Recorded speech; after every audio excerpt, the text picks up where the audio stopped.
Mom, I'm pregnant. Excuse me? The doc said I'm 4 months gone already. I didn't have a clue. Can you believe it? Whoa. Just slow down a sec there, Kelly. You can't be serious. Is this some kind of April Fool's? You're pregnant? Who's the baby daddy? My boyfriend, duh. Since when did you have a boyfriend? This is the first I've heard of it. Wait, no way. It's not that Trent guy you were seeing before, is it? Yep, Trent's the daddy. But I thought you two broke up. He said I was the girl of his dreams and that he'd do anything to make it work with me. How could I refuse an offer like that? Besides, I'm not as young as I used to be. It's about time I started thinking about getting remarried and settling down for good. But, Trent, I don't want to insult your boyfriend here, sweetie, but what happened to all that stuff you told me about him when you two broke up? You know about him being lazy and ambitionless. You told me he didn't even have a steady income. How's he going to support a household hopping around dead-end minimum wage jobs? Did he finally get his act together? Is he working somewhere long-term now? Ugh, god damn it, Mom. Can you at least wait 5 seconds before launching into attack mode? He said he'll get a more stable job when the baby's born. Do you believe him? What was it you said about him before? That he was just drifting about aimlessly while relying on others to keep him afloat like a good-for-nothing bum? I really don't want to insult the father of your baby here, Kelly, but what am I supposed to think after you told me that? You told me he was constantly begging for money from you. You already made the mistake of marrying one lazy bum. Do you really need another one in your life? Please think this through carefully. So what are you proposing I do? Get an abortion? Kelly, please, I didn't say that. Have you told Beth? Yes, actually I have. Beth knows. Want to know what she said? That if her mommy's happy, she's happy. At least there are some kind people in this family. You know, she'd love having a baby around to play with. She'll be the best big sister in the whole world. I just can't go along with this. I don't want your life to get even harder than it already is. Besides, I thought Beth was scared of Trent. Doesn't he have a short temper? The thought of him flipping out and shouting at my granddaughter? Oh. Jeez, Mom, don't be such a drama queen. She's not scared of him, she's just not used to guys, that's all. Trent doesn't shout, his voice is just a little louder than most people's is all. Of course your happiness is important, sweetie, and I want you to be happy more than anyone in the world. Of course I do. But shouldn't Beth come first? She's still only 10 years old. Children are very sensitive and vulnerable at that age, and we have to think about the environments we put them in very carefully. Won't you at least rethink this for her sake? Beth wants me to be happy, and that's final. Besides, think about it. If I'm happy, I'll be in a better place to make her happy, right? I don't think it's quite as straightforward as you're making out. So what, you think a miserable mom is gonna be there for her kids as much as she needs to be? I know you know that makes no sense. A happy, fun-filled life for me means a happy, fun-filled life for my children. I'm not saying I don't want you to enjoy life, Kelly. But can you seriously tell me you think that's possible with a guy like Trent? And I'm seriously telling you that I am pregnant. I'm not telling you that I'm planning on having a baby. I'm telling you there's one already in my belly, and it's 4 months old. We have no choice but to get married and raise it together. I'm not opposed to you having the baby. Me and your father will be there to support you as much as you need us to. Whenever you need us to, of course we will. Won't you please just reconsider marrying Trent one last time? If you decide that's really what you want after rethinking it, I promise to say no more on the matter. Yeah, whatever. I'll think about it if that'll make you happy. But I feel how I feel, and no amount of thinking will change that. Sure, I admit it, it wasn't always sunshine and rainbows. Me and Trent might have been through a few rough patches together. But it's just like the old saying goes, Wait, how did it go again? What doesn't kill you makes you... What doesn't kill you makes you stronger? Yep, that's the one. Which is why I think we're gonna be stronger than ever this time around. We're gonna raise this baby together and no one is gonna stop us. I admire your optimism, sweetie, but I hope you'll think this through carefully.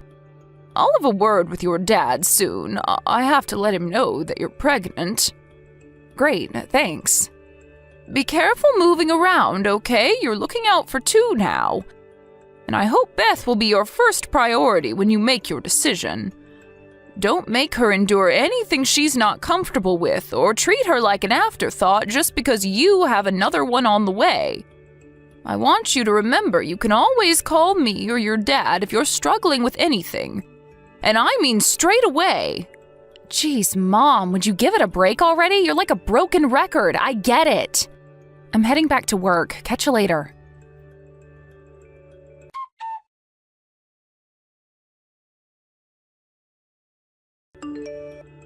Hey, Kelly, I'm gonna head over to your place tomorrow. Do you need me to bring anything? Do I need you to bring anything? Of course I do. Mary ran out of diapers, not to mention the baby milk shortage going on in this house right now. Oh yeah, not to forget groceries. I need you to bring me some pancakes, frozen pizzas, 2 loaves of bread, and a box of canned tuna. Can't you ask Trent to get those things? Trent's working away until next month. I'm on my own and I'm struggling. Is it any wonder when he doesn't have a steady job? You'd think he could at least go out of his way to be around to help out with things when his daughter was just born. He went away to work just like he promised he would, for crying out loud. There is nothing he could do for you to be satisfied with him, is there? Give him a break. Sheesh. He said he's gonna save up so he can buy me something fancy for working so hard giving birth to Mary. Is that so? Well, that reminds me. You two still didn't get married, did you? Nope. Why? What do you mean, why? What happened to all that stuff you were saying about tying the knot and making a serious go of it when you told me you were pregnant? Did you change your mind? Why would you care? You hated the idea of us getting married back then. Did I change my mind? Right back at ya. Sure, I wasn't exactly enthusiastic about it, but I figure if you're committed to trying your hardest to make it work, then you may as well do it properly and go all the way. There are all sorts of financial benefits to getting married, and if you're going to be running a household together from here on out, it just seems like the sensible thing to do. Listen, Mom, here's the thing. Me and Trent actually talked this through. Think about it. Don't you see how raising the girls as a single mom is more convenient than getting married? Wait, do you mean by getting government handouts meant for single mothers? Bingo! Besides, if I got remarried, the child support payments from my ex-husband would take a huge cut. Or would he have to stop paying completely? In any case, the bottom line is I'd be screwed. We're not getting married, and that's final. I have to go it alone. It's the only way. Anyway, haven't you heard? We live in a feminist world now. I'm a strong, independent woman, and I don't need no man. Well, I do, but the government doesn't need to know that. Kelly, please, surely you know this is wrong. If you get found out, you won't just lose the money, you could go to jail. Good thing I won't get found out then, huh? Oh my God, Kelly, I never raised you to act like this. That money is for people who are actually struggling to make ends meet. If Trent's going to be out working and sending money back for you all to live on, how on earth can you be on single mother benefits? This is plain wrong. Whoa, get a load of Saint Mom over here. I always hated how self-righteous you are. Everyone knows all single moms do this. It's practically an open secret at this point. How about you just get off my back for once? I don't need you whining at me about every little thing. You'll never get away with this, Kelly. It won't work. I suggest you start thinking your life decisions through more carefully. Do you seriously think the government will let you get away with stealing money from hardworking taxpayers? They have ways of checking people's finances, you know. Sheesh, just button it, would ya? Me and Trent don't even live together. Yeah, that's right. When you think about it, I am actually, technically speaking, a single mom. As far as the government's concerned, he still lives with his mom and dad. Plus, he's away on his own for work right now. I'll be telling your dad about this. What? No, you can't. He'll be an even bigger pain in the ass than you are. The only reason I told you is because I thought I could trust you, but it looks like I was dead wrong. Would you really betray your own daughter? I wish I never told you. You're nothing but a miserable, petty old hag. I want you to promise me you won't apply for any government assistance you're not entitled to. It's wrong, and I refuse to look the other way. Me and your father won't be around to help you anymore if you go through with this. Fine, whatever. You win, I promise. Happy now? Will you and Trent get married when he comes home? I want you to raise your daughters as a proper family. Wow, this is like so rich, Mom. You couldn't stomach the idea when I first told you. Are you schizophrenic? How am I supposed to know where I stand with you when you change your opinions like you change your underwear? The situation is completely different now. If Trent's finally working a stable job and the two of you are committed to living together and bringing up those little girls as a team, then of course I'm going to see things differently. Jeez, Mom, I just gave birth. Would you mind not nagging at me like a frickin' broken record for once in your goddamn life? I'm sick of your incessant whining. I'm worn out from spending every frickin' waking hour with Mary, and the last thing I need is you picking fault with everything I do. I am so not in the mood for this. If all you're gonna do is preach at me, then I'd rather you didn't bother coming tomorrow. I'm coming. There's no way you're capable of keeping on top of taking care of the girls and doing all the housework at the same time in your current state. Oh, no, you don't, Mom. You don't get to make that decision without my say-so. This conversation is over. And you don't get to decide to cancel on me when I'm already on my way to the supermarket to buy your groceries. Look, Mom, I'll do what you say, okay? I just need you to give me a little time. I'm tired and I don't have the energy for this. If you don't stop with all these ridiculous demands, with all the nagging, with the constant complaints, and with the never, ever stopping to think about my feelings, I'll stop you from seeing Beth and Mary. Right, I see. Fine. I won't say anything for the rest of the week. But starting next month, I need you to start thinking seriously about everything we've been discussing. I already said I would, didn't I? If you'll excuse me, I have to put Mary to sleep now. See you first thing tomorrow morning.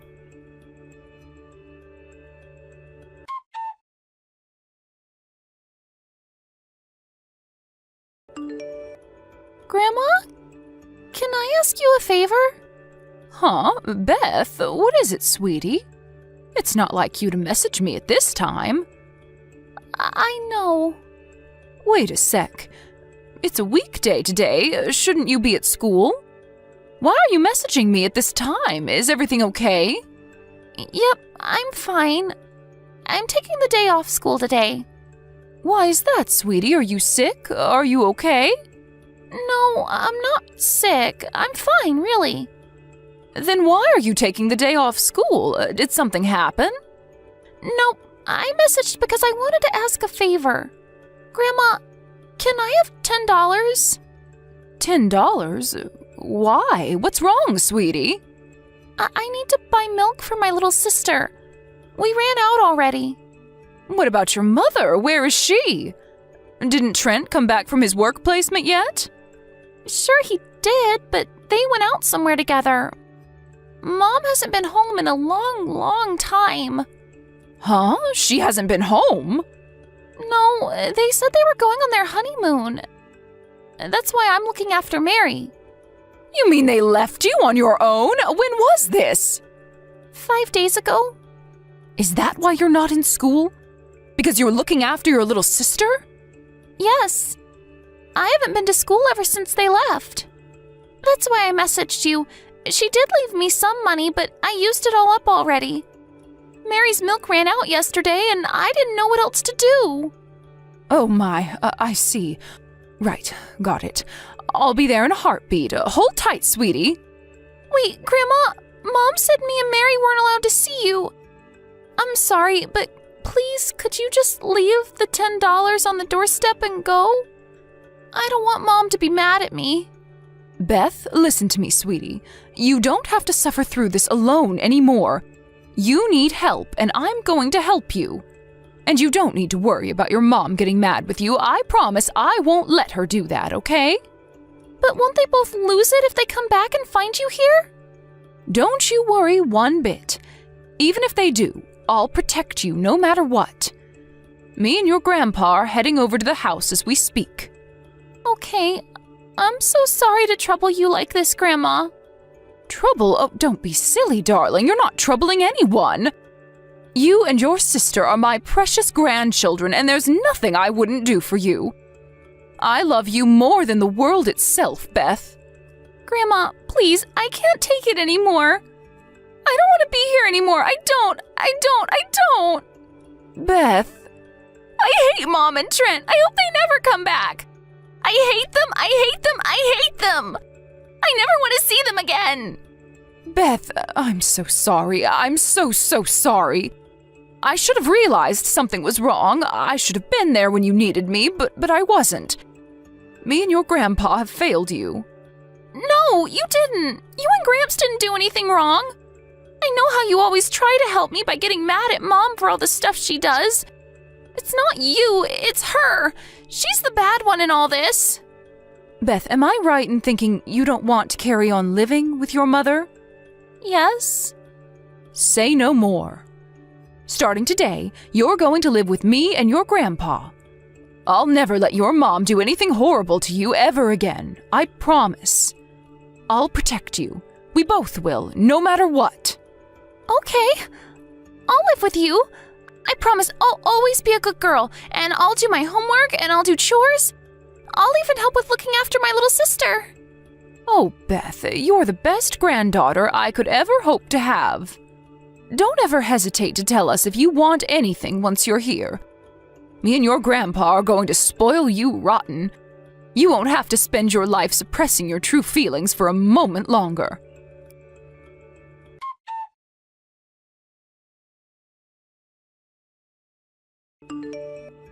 Kelly? Where the hell did you and Trent disappear to? Mom? God damn it. Didn't I tell you to keep your interfering nose out of mine and Trent's business? Things are finally going well between me and him since he came back from his work placement. The last thing I need is you messaging me with your bullcrap like this all the time. I am so sick of it. I don't want to hear the endless nitpicking of a miserable, petty old hag like you. Have you still not been home? Huh? What? You forced your 11-year-old daughter to look after her newborn baby sister to go on holiday with Trent. Yeah, that's right, I know. Words can't describe how disappointed I am with you. I know now beyond a shadow of any doubt that you're not fit to be a mother.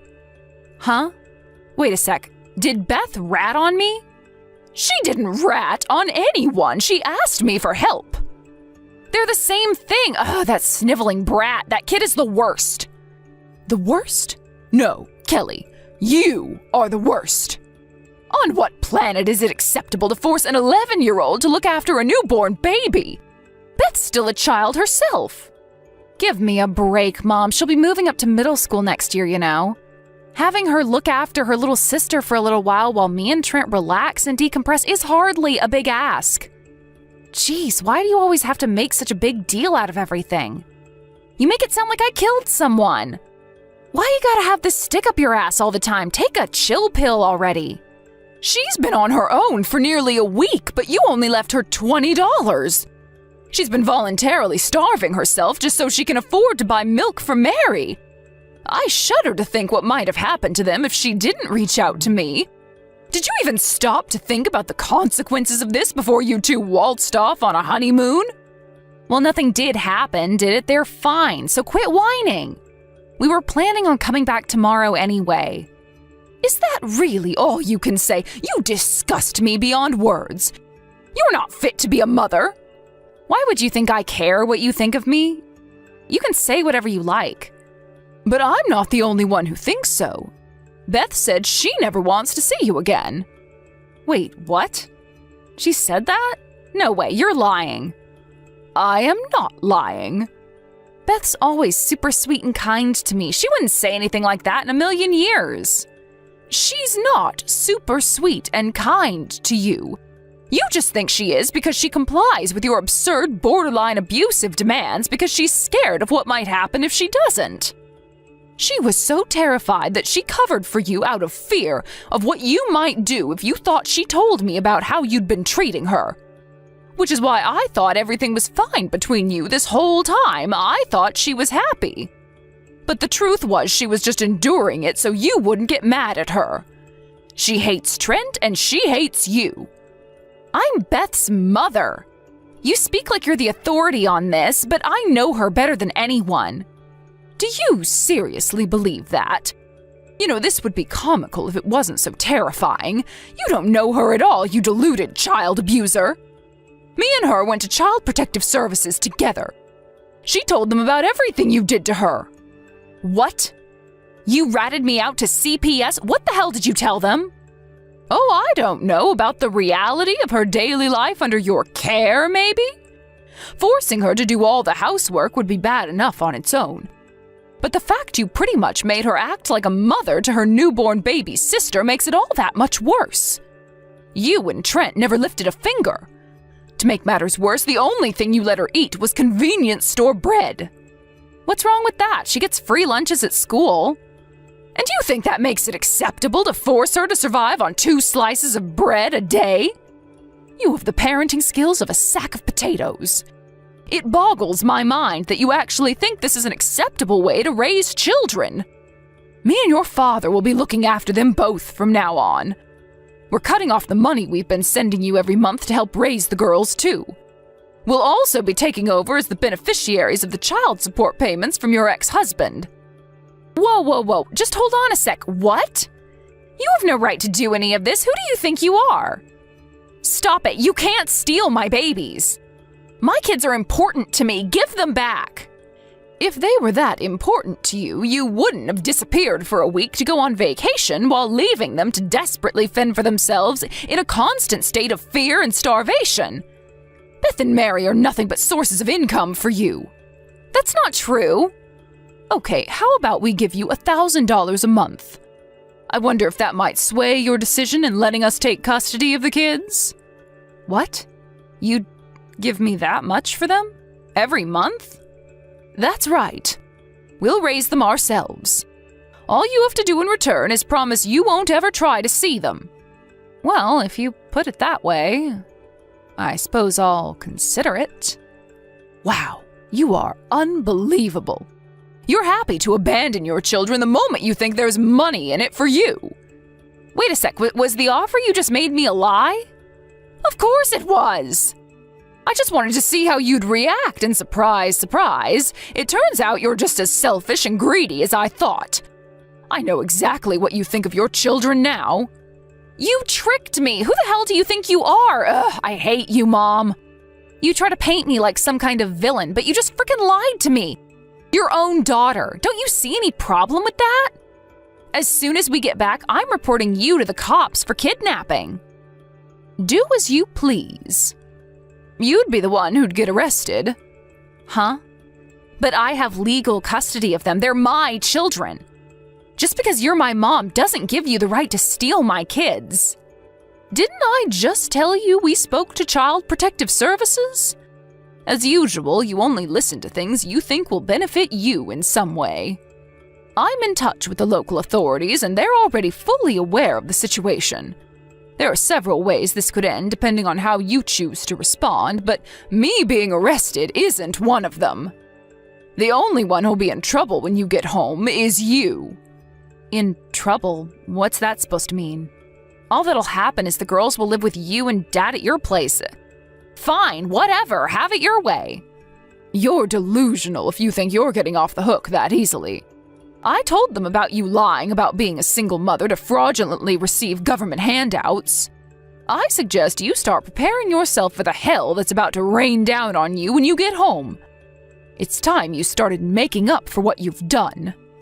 What? Oh my God, what the hell have you done? You're supposed to be my mom. Do you take pleasure in making your own daughter suffer? Not in the slightest. But as your mother, I do have a right to take responsibility. To free my poor grandchildren from the living hell you've been subjecting them to. Me and your father won't be around to help you anymore from now on.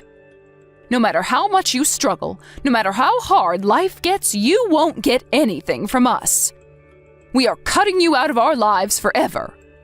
Cutting me out of your lives? Please, just hold on a sec, Mom. You can't just spring this on me out of nowhere. Out of nowhere? If you think this came from out of nowhere, then I think you need to see a shrink. Besides, you planned on keeping us at a distance anyway, didn't you? When Trent came home from his work placement, you got angry about me calling you out on your scheme to defraud the government by pretending to be a single mom, didn't you? You're the one who told Beth she wasn't allowed to see me anymore. Mom, listen. All this stuff about CPS and benefit fraud, did you really tell them what you're saying you did? No way, you wouldn't. You're just using it as a threat to scare me, aren't you? Are you bluffing? You wouldn't really intentionally try to destroy your own daughter's life, would you? I wasn't trying to destroy your life. All I did was tell the truth. How am I supposed to live now? I won't be able to get by if the payments stop. I need that money. That money was only ever supposed to be for the girls. The fact that you were relying on it to make ends meet is concerning. If you're struggling so much, then get a job and work for once in your life. Or at least have Trent pay the bills. You're the one who said he was ready to take work seriously now. The only reason he agreed to go on the work placement this time around was to pay for our honeymoon. He said he wants to rest up a while now because he's exhausted from working so much. That was the first job he'd had in months. You can't expect him to just jump right back in at the deep end when he's not used to it. Looks like it's gonna fall on you to keep a roof over your heads then, huh? I have to warn you, though, it won't be easy. You'll have the fraud fine to pay soon, not to mention the potential jail time. Potential jail time? What? Just wait a second. No, you have to go back and tell them it's not true, or my life's over. I swear I'll give up on custody of the girls. You can have them. But I promise I'll never do anything stupid again. But please, I'm begging you to undo this stuff about fines and jail time. It's too little too late, Kelly. You know, I somehow tricked myself into believing that no matter what an idiot you could be, you'd never do anything to hurt your own children. How tragically wrong I was. Beth's been enduring your horrendous treatment for longer than she can even remember. I'll never forgive you for abusing and neglecting my granddaughter. Abuse, neglect? No way, that's just not true. I let her take baths when she was dirty. I even cooked for her. The portions might have been small sometimes, but I let her eat, and that's the truth. Wow, well done, sweetie. Do you want a medal? If you think letting your daughter take baths and eat food is what being a mother is about, then you're delusional beyond redemption. Do you have any idea how much you made that poor girl suffer? Even if we say, for the sake of argument, that you kept her body in something resembling a healthy state, what about her emotions? What about how she was feeling, her happiness? She was downright miserable living with you. Mom, please, I'm sorry, okay? I apologize for everything. I'm really, really sorry. I can't even tell you how sorry I am. I'll never believe another word that comes out of your mouth. Me, your dad, Beth, Mary, we don't need or want you in our lives anymore. The only thing you care about is yourself and your own happiness, and screw everyone else. Why would we want anything to do with someone as twisted as you? This is the last time you'll ever hear from me. Congrats, sweetie. You got what you always wanted. You won't have to put up with this petty old hag endless nitpicking for a moment longer. See ya.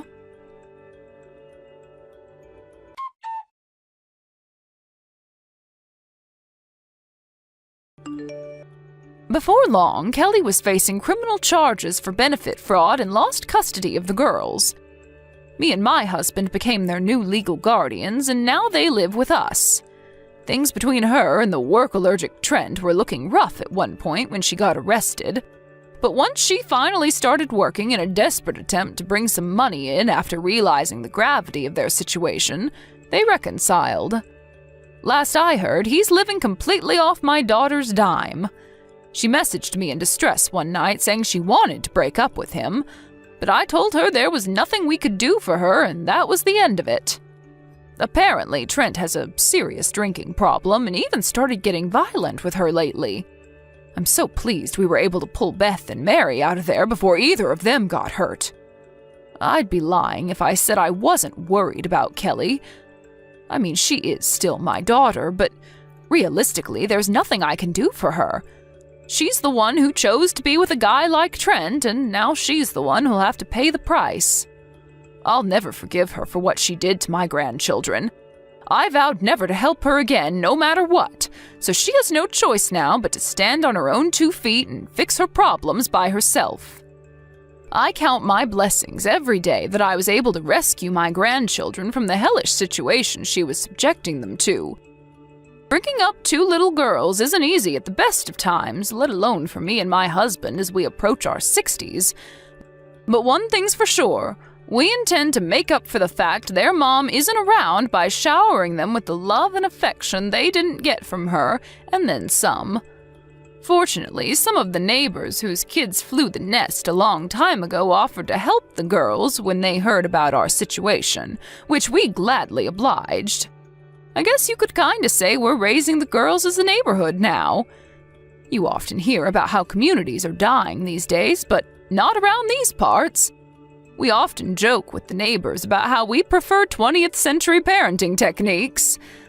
Beth seemed a little shy and nervous around us at first, due to the shock of all the change she went through. But she's finally coming out of her shell now, and I dare say it even developing a mischievous streak. There's no doubt living in constant fear of being shouted at by her mom contributed to her timidness. But with a little patience and a lot of determination, we've made it our mission to give her back what was taken from her. Me and my husband also made some changes of our own. Now we eat more fruit and vegetables than a pair of gorillas, and exercise every single day because we're determined to be as fit and healthy as we possibly can to give our amazing girls the childhood they deserve. Hey, Clint, what will you be rustling me up for dinner later? Sorry, babe, it's looking like I'm not gonna make it home on time tonight. I hate to ask you this, but I'd be grateful if you could make something for yourself. What? You spring this on me now? If I knew you weren't going to cook my dinner, I'd have gone out to grab something with one of my girlfriends. Why couldn't you tell me this earlier? Well, there, chill. It's cool, okay? I'm only gonna be 2 hours late at most. Oh, that's all right then. I guess I'll just wait around doing nothing for 2 hours, shall I? That's not what I'm saying. I just don't think it'd hurt to cook for yourself every now and then. It's not like I stay behind late at work often. I'm the only one who ever cooks these days. I have a headache today. I'm not in the mood to cook. Didn't you just say you wanted to go out for food with a friend? Why do you have to try and find fault with everything I say? The bottom line is I don't feel well today and I ain't cooking. If you're gonna be late, then I'll have to order takeout. Takeout again? Seriously? You leave me no choice. Even if I was in a fit state to cook, there are no ingredients in the fridge. I'm pretty sure there's some meat and vegetables left in there. Well, those aren't the ingredients for the kinds of meals I cook. I can't make a decent meal with the stuff in there. You said you'd take care of everything at home when you became a stay-at-home housewife, Nina. What happened to that? You haven't cooked a meal in months now, and you barely even lift a finger when it comes to housework. I'm not asking you to do everything, but I'd really appreciate if you could make just a little more effort to keep things running smoothly at home. But I did the laundry yesterday. Yeah, only after I had to practically beg and plead with you for 20 minutes. If I hadn't said anything, it'd all still be piled up there in a basket. Jeez, Clint, do you have any idea how stressful and demanding it is to be a stay-at-home housewife? I'm busy. My point is that you're not doing your job as a stay-at-home housewife. What exactly are you busy with? Look, forget it, Nina. I'm tired of this crap. Either start pulling your weight at home or get a part-time job. Ain't no way I'm slaving away at the office 6 days a week to come back to a dirty house to cook for you when you barely even do anything. It takes two to tango and you ain't even trying. Oh my God, what happened to you, Clint?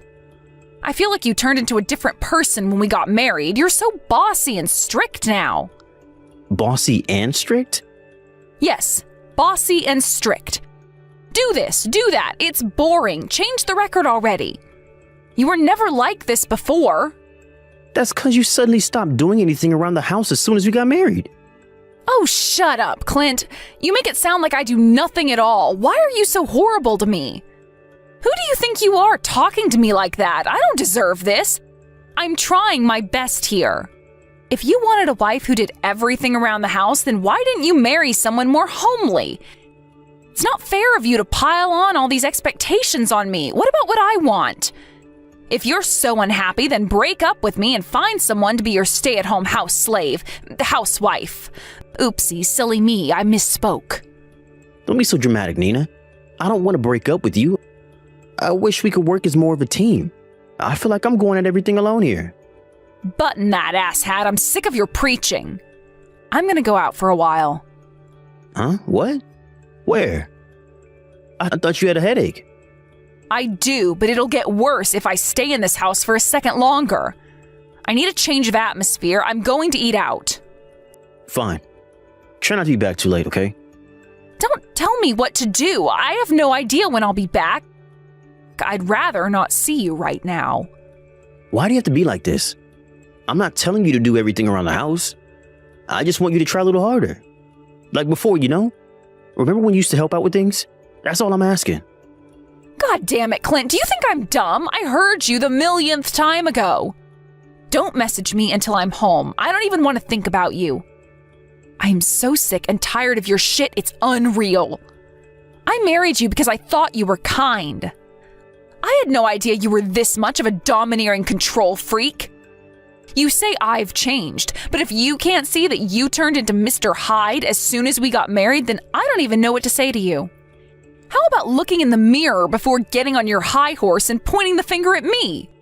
Ugh, what's the point? Screw it, I'm just gonna come out with it. It's official. Our marriage has failed.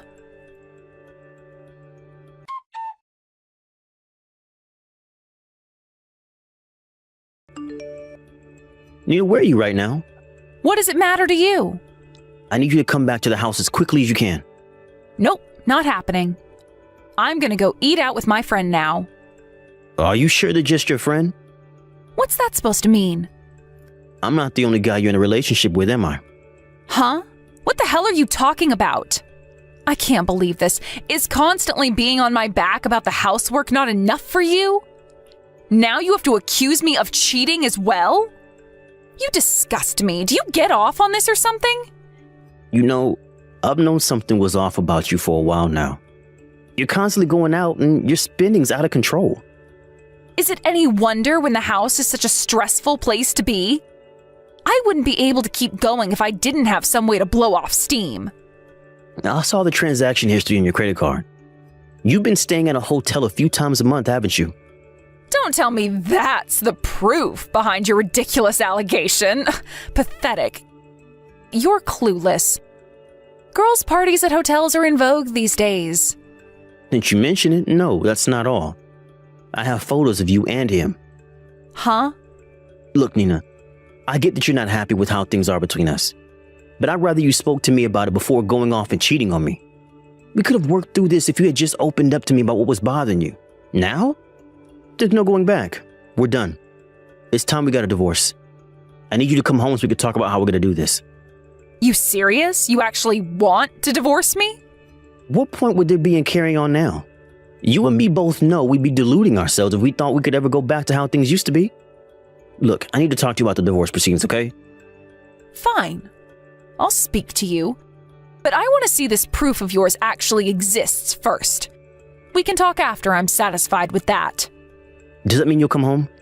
That's what you're ordering me to do, isn't it? I haven't done anything wrong. If I find out you're lying or trying to fake evidence, I'll take you to court and you'll have to pay me compensation for the emotional distress you're causing me.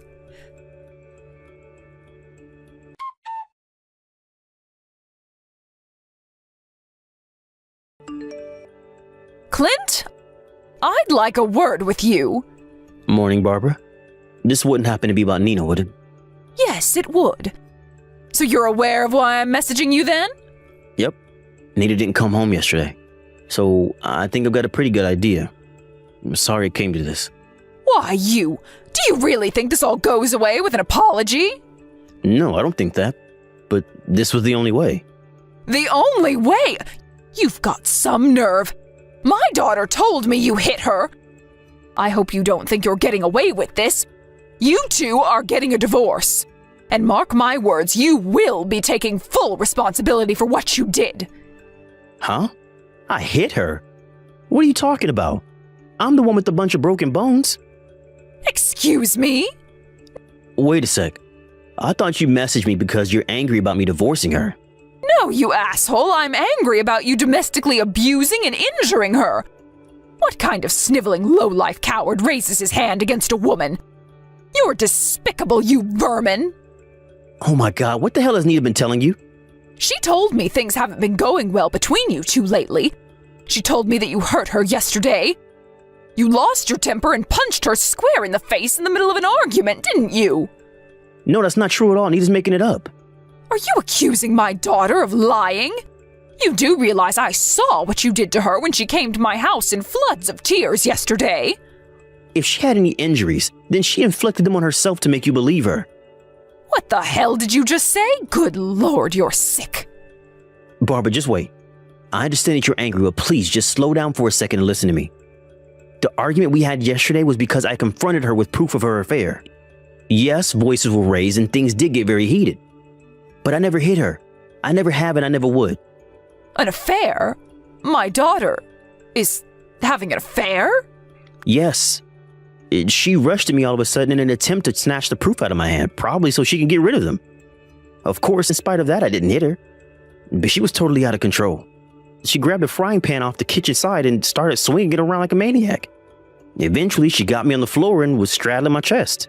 She started pounding on my closed hands as hard as she could to try and get me to loosen my grip on the SD card with the proof of her affair on it. No way, with the frying pan? Yes. She crushed half the bones in my hand into bits and pieces. It's such a mess. The doctors don't even know if I'll ever have normal use of it again. I don't even remember how many breaks and fractures I have. My daughter, my Nina, did that? Yes. There's no doubt about it. I have a medical certificate if you don't believe me. But what about Nina's injury? She had blood pouring from a big cut in her forehead. After snatching my phone, she tried to destroy the SD card with the frying pan. But she was swinging it around like such a deranged lunatic that she cracked herself in the forehead by accident due to the momentum on the way back up. What the? Oh, this sounds more like a comedy sketch than real life. I'm struggling to believe you here, Clint. I understand that. Don't worry, I'll show you the proof. Fine, I'll reserve judgment until I've seen this proof of yours. It's your word against hers right now. And her forehead is a mess. All right. Is she with you at your house right now? Yes, she turned up on the doorstep out of the blue last night. She was exhausted. She's still asleep now. I'm sorry to have to ask you this, Barbara, but I need you to keep this conversation between us quiet from Nina for the time being. That's fine by me. She said she blocked your messages anyway. But I couldn't forgive you for raising your hands against her. So I took it upon myself to message you. I get that. I'm sorry to trouble you like this, but I need you to come and meet me. This isn't the kind of thing I can send through message, so I want you to come and see it in person with your own eyes.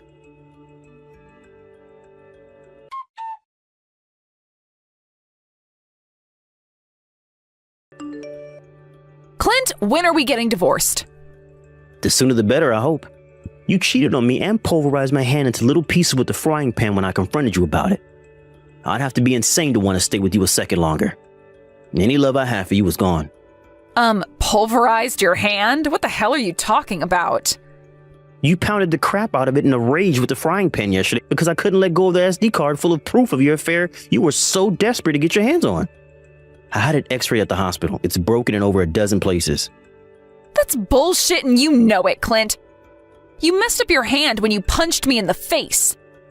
I just got a medical certificate from the hospital. I hope you know that you'll be paying me a mountain in compensation for the domestic abuse you subjected me to when we divorce.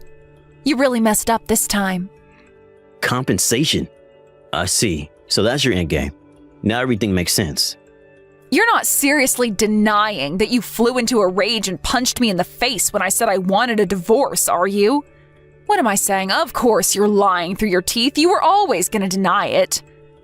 I flew into a rage? Me? Are you serious?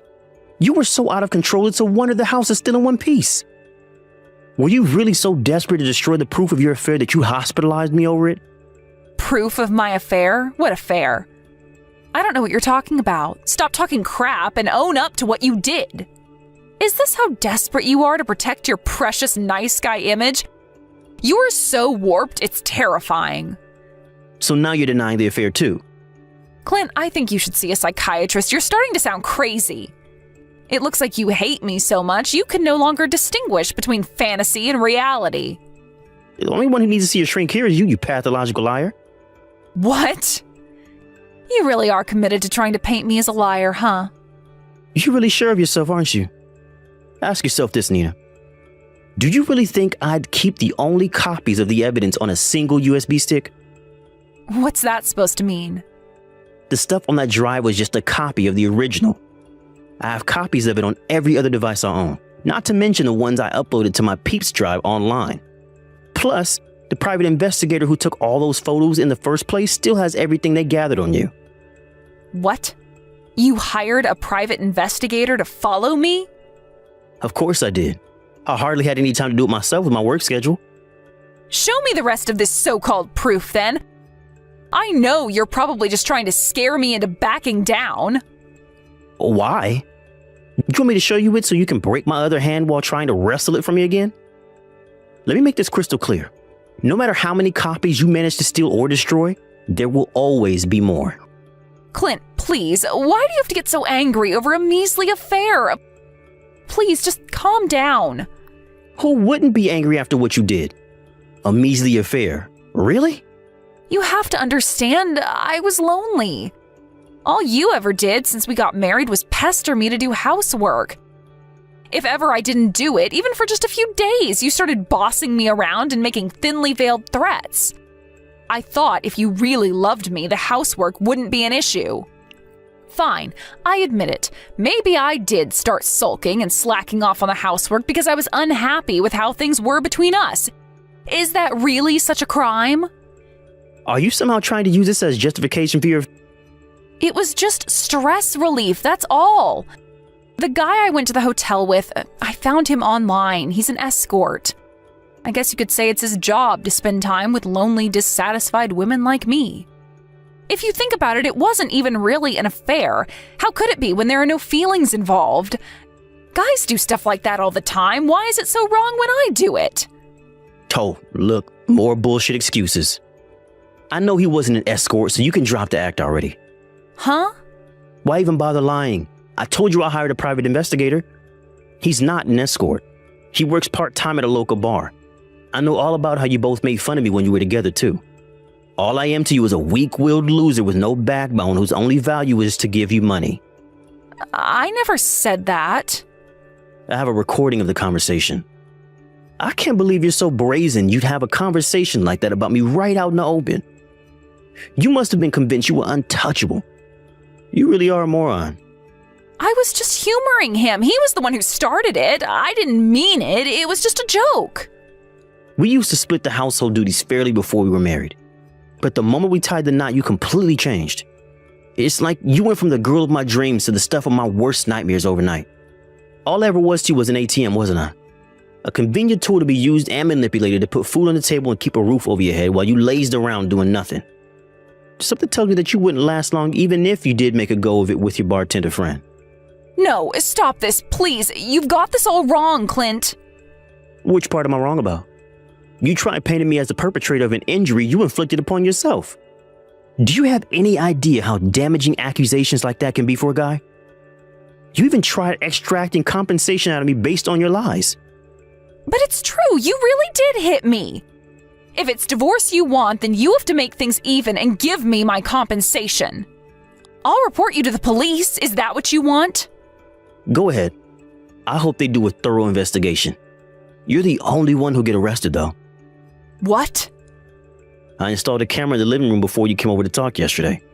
You always did have a habit of throwing things at me and getting violent if you didn't get your way.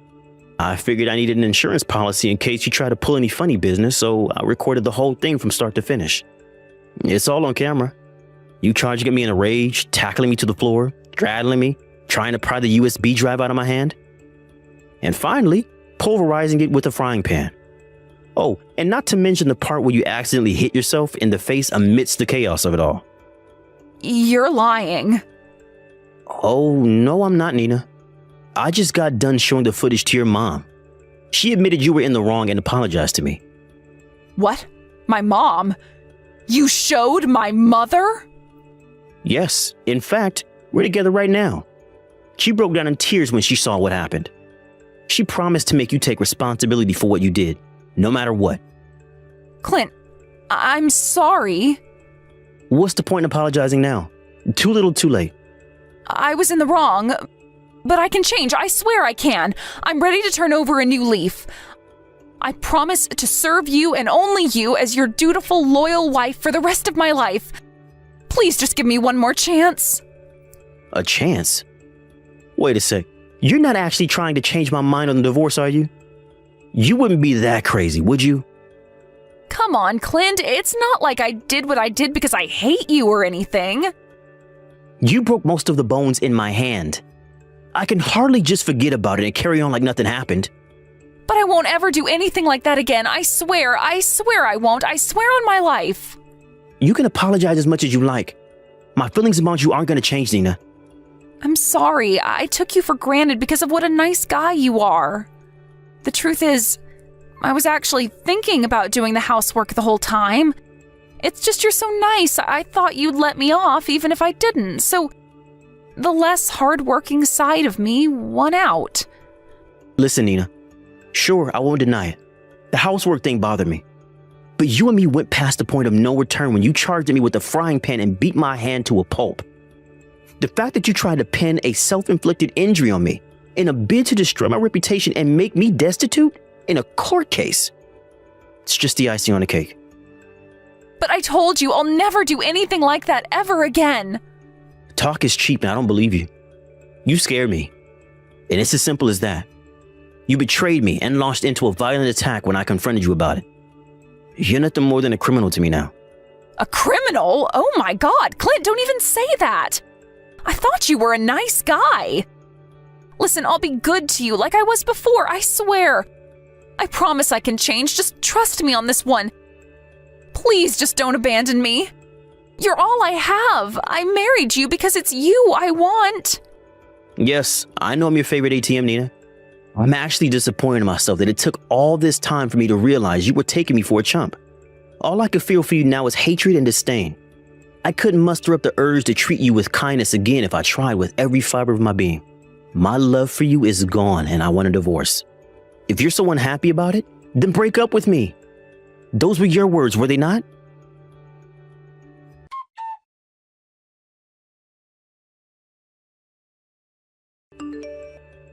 Nina insisted that she wouldn't go along with the divorce for as long as she could. But thanks to the intervention of her mom, Barbara, who was absolutely livid with her, I got my divorce and received the compensation I filed for in full 1 week later. I also filed a report with the cops about the frying pan incident, and the next day, she got taken away in the back of a patrol car. The cops didn't pursue charges because it was her first offense and happened within the home. But the incident will remain on her file forever. Apparently, she used the time she spent in police custody to reflect on how she got herself into such a mess. Word of the affair got out to Nina's lover's parents, and when I filed for compensation against him, they completely flipped out, drove over to his place, and stuffed him into the car, kicking and screaming in an absurd spectacle in front of the whole neighborhood. Last I heard, his and Nina's relationship had fallen apart, and he was under house arrest at his folks' place in the countryside. As for Nina, she lives with her aunt who runs a pumpkin farm, working the fields 7 days a week. Almost all of her wages go on paying back the debt she owed her parents since they paid all of the compensation she owed me.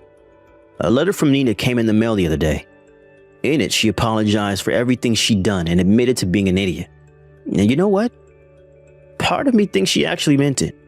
In any case, I immediately tossed it in the trash where it belongs and carried on about my day while continuing to not give a solitary heck about her. You hear about marriage failing all the time, but I never thought mine would be over in less than a year. It sure as hell beats the alternative, though. If I had forgiven her for what she did to me and decided to give things another shot, my life would have probably been as good as over. I don't feel anything for her at all anymore. But I do at least hope she changes her ways so that no one else gets hurt as a result of her outrageous behavior. It's been just over half a year since the divorce now, and I'm finally starting to feel like my old self again. Tell you the truth, it was the worst year of my life. And at one point I didn't see any light at the end of the tunnel.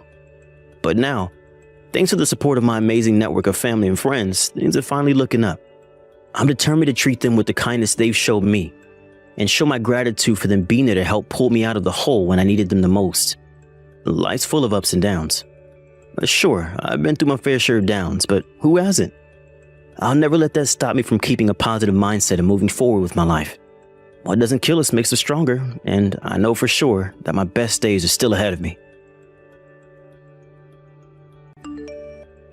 Hey Jenny, I just got done with work.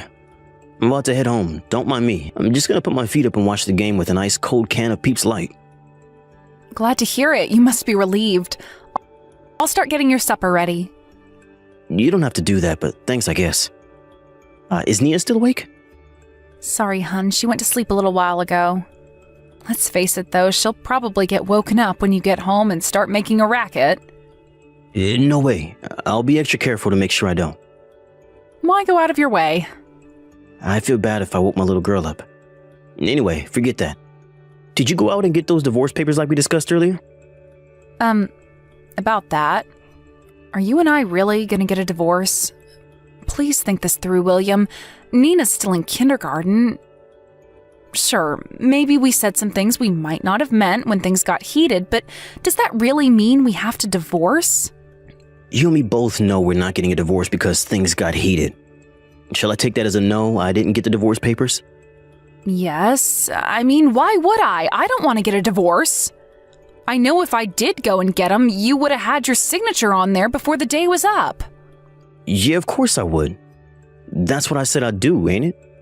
I thought that you were with me, that this was the only option we have after what happened. What's with all the hesitation all of a sudden? I wouldn't go as far as saying I was with you. Look, Jenny, I really don't want to start this up again, but you're the one in the wrong here. You do know that, right?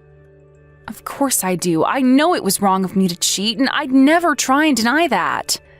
But that's no reason for us to get a divorce straight away. I can't help but feel like you're being kind of horrible to me. You just said it yourself. Nia's still in kindergarten. How can you say I'm being horrible when you're the one who cheated on me despite the fact that we have a little girl? You're right.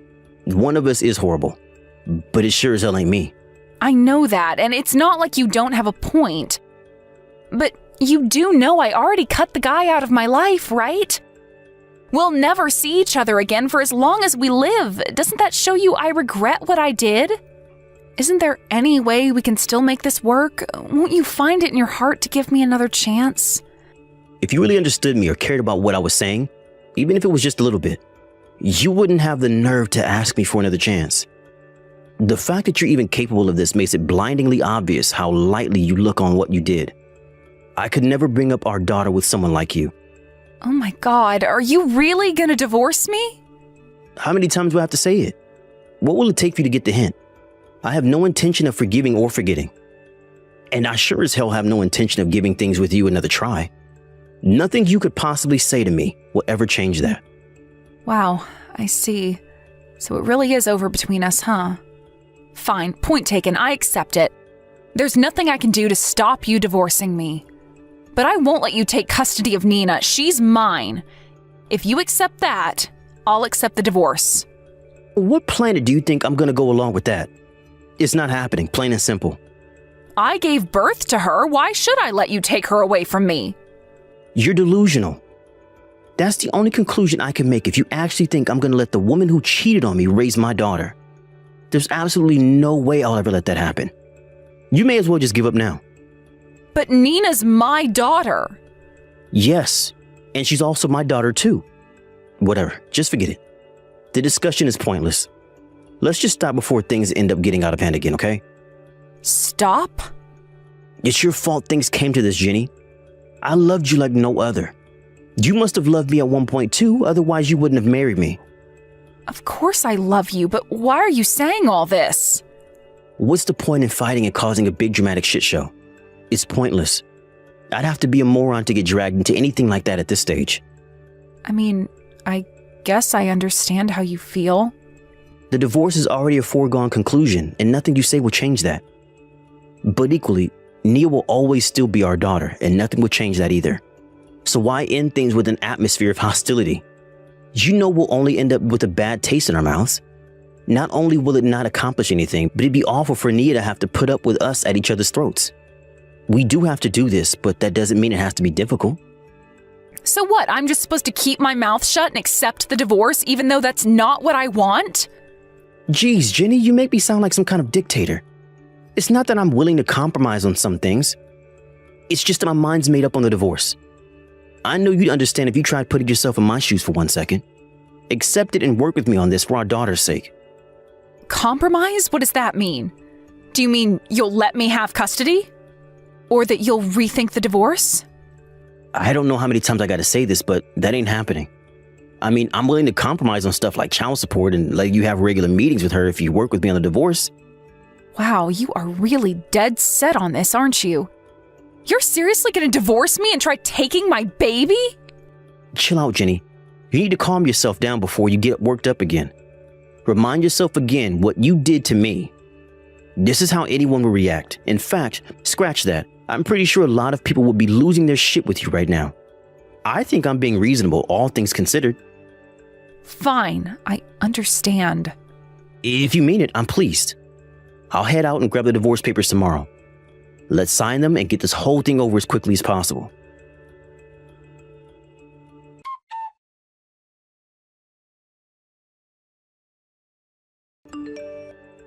Jenny, where are you? I went out to grab the divorce papers. I'm back now, but I can't find you anywhere. Did you take Nia out shopping? No, I took her back to my parents' place with me. What? You took her to your parents' place? Now of all times? Yes, now of all times. Relax, hothead. She's fine with me. Relax? What the hell do you think you're playing, taking my daughter without permission like this? Bring her back right now. Get screwed, jerkwad. The moment we got home, you'd be in my face going on and on about the divorce like the broken record that you are. Like hell am I coming home to that? You can't do this. Wait a sec. Didn't you say you understood before? I thought we reached an agreement. Why would you act like this? I just meant that I understood where you stood on things. I did not mean that I planned on going along with it. God, Jenny. Will you just stop being such a petulant child for once in your damn life? You're the one who cheated on me in the first place. Are you forgetting that minor detail? You have no right to try and stop us divorcing after everything you've done, so it's about custody of Nia? Make no mistake, William. I'm not doing this to stop the divorce. Plus, I don't want to have to give you a big fat compensation payout. I couldn't even begin to be able to afford something like that. Jesus Christ. Is this really how you think? Just when I thought it wasn't possible to be any more disgusted with you. You never cease to amaze me. Do you have any conception of right and wrong? Of course I do.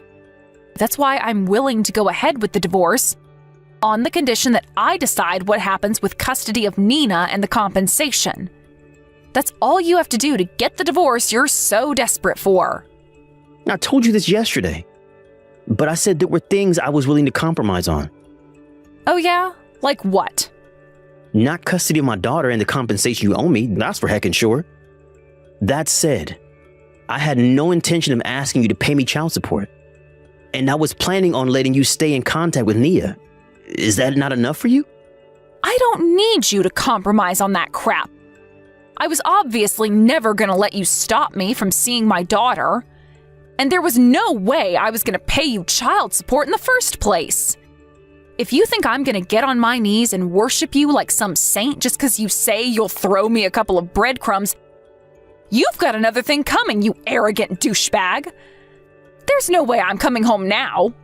Naturally, I can't sign the divorce papers if I'm here at my folks' place. Are you really not coming back? Do you plan on keeping Nia there with you? Of course I do. As long as you insist on being stubborn and pig-headed, this is just gonna have to be the way things are. If you don't like it, then I suggest you start seeing things from my perspective. 'Cause until you do, I ain't moving. Fine, have it your way. I really didn't want to have to do this, but you just forced my hand. Do what? Take you to court. What? Court? Yes, court. First of all, for the divorce, but also for the custody of Nia. No. Just hold on a second. Why do you have to make such a mountain out of a molehill? This is ridiculous. It's just a divorce. If it's just a divorce, then why do you have to make it so goddamn difficult? You're the one making me do this, Jenny. I have no intention of backing down on the divorce or the compensation. If this is your attitude, then you leave me no choice. You said it yourself. You won't budge unless I fold and let you get your way. Sure, I might have said that, but that's no reason to start making threats. Oh, what's this? Backing down now, are we? Make your freaking mind up, woman. Jeez. Surely you must have been ready for me to take you before a judge when you decided to take Nia without my permission. Don't tell me you actually thought I was just gonna lie down and do nothing. I just wanted you to start seeing things from my point of view for a change. Court was the last thing on my mind. How was I supposed to know you were gonna start threatening me? Well, hopefully you understand now that if you continue with this moronic stunt of yours, there will be consequences. If this makes its way to court, you have no chance of winning. Fine, let's just forget about it then. You agreed when I talked about avoiding anything that would leave us with a bad taste in our mouths, right? If you quit it with this ridiculous, deranged behavior and start reasoning with me like a fully grown adult that in spite of behavior, you do physically appear to be, then I won't take you to court. I'm sorry. Yeah, and so you should be. Anyway, I don't have any days off work until the weekend. You can keep Nia until then. But after that, you're done with her. Do I make myself clear? William, please. You can't expect me to go along with this. You don't have the option to refuse at this point. Whether you agree or not makes no difference to me. This is the result of your actions. You either accept that or you fight in vain and pay the consequences. Don't forget that this divorce is your fault. You did this, Jenny. You and no one else.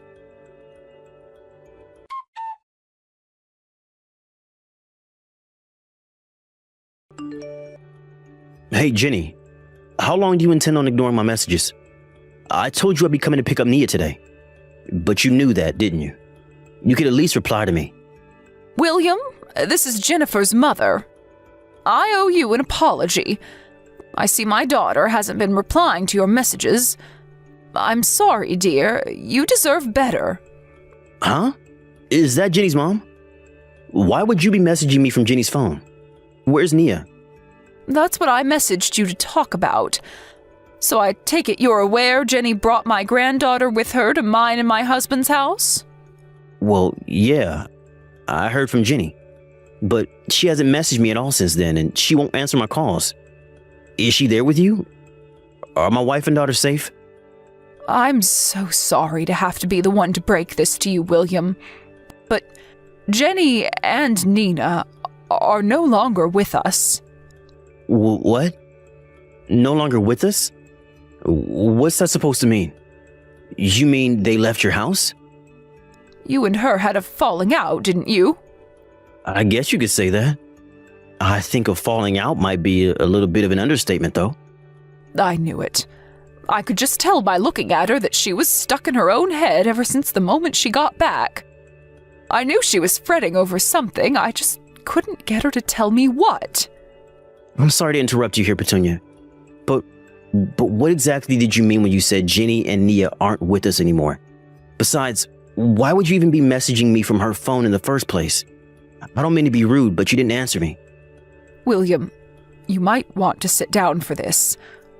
Listen, the two of them were involved in an accident last night. Her phone was given to me afterwards.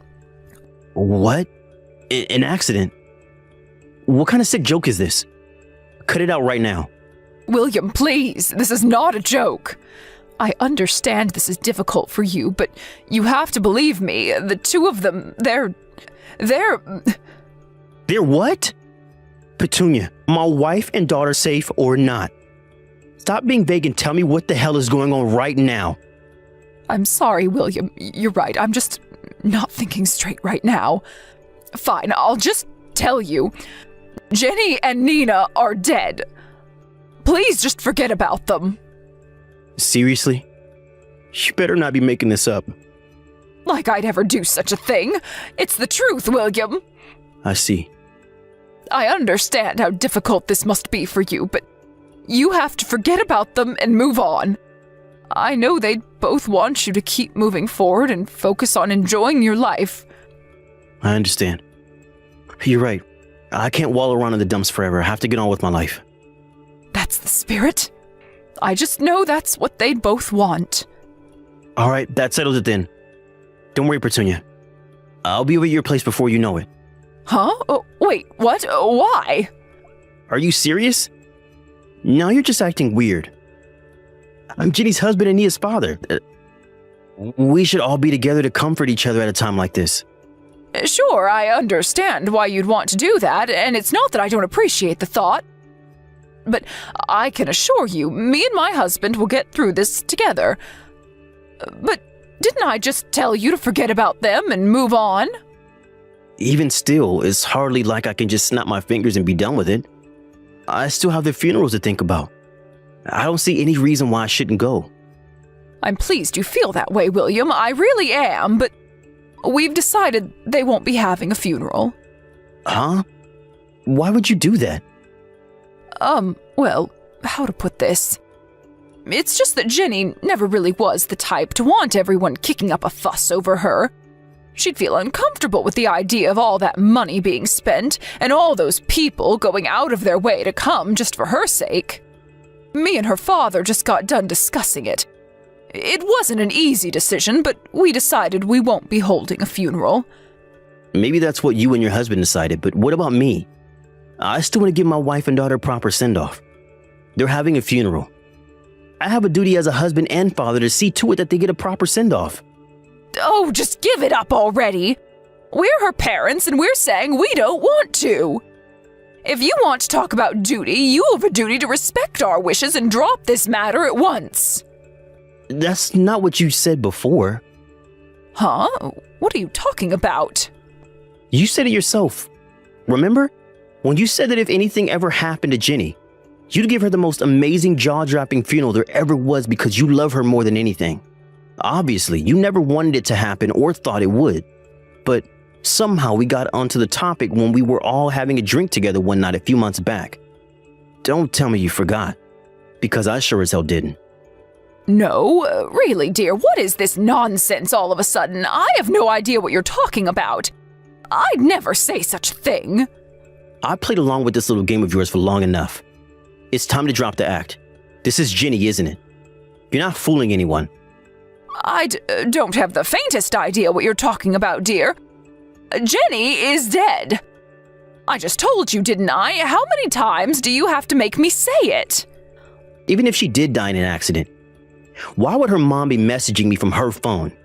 None of what you're saying adds up. I told you I'm Jenny's mother, which makes me your mother-in-law, in case you forgot. Your attitude is despicable, young man. I can't believe you'd speak to a grieving mother like this, you monster. Boring. I said you can drop the act already. Are you done yet? Your mom sat next to me right now, by the way. Huh? Next to you? Yes, next to me.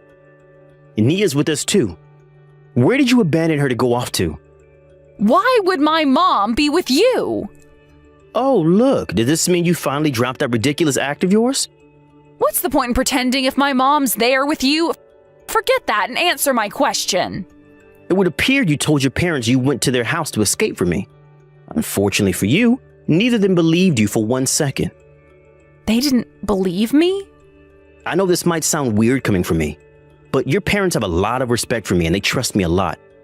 So they were naturally going to think it was strange when you turned up at their house claiming I was so horrible you had to take our daughter and make a dash for it. What the hell is this crap?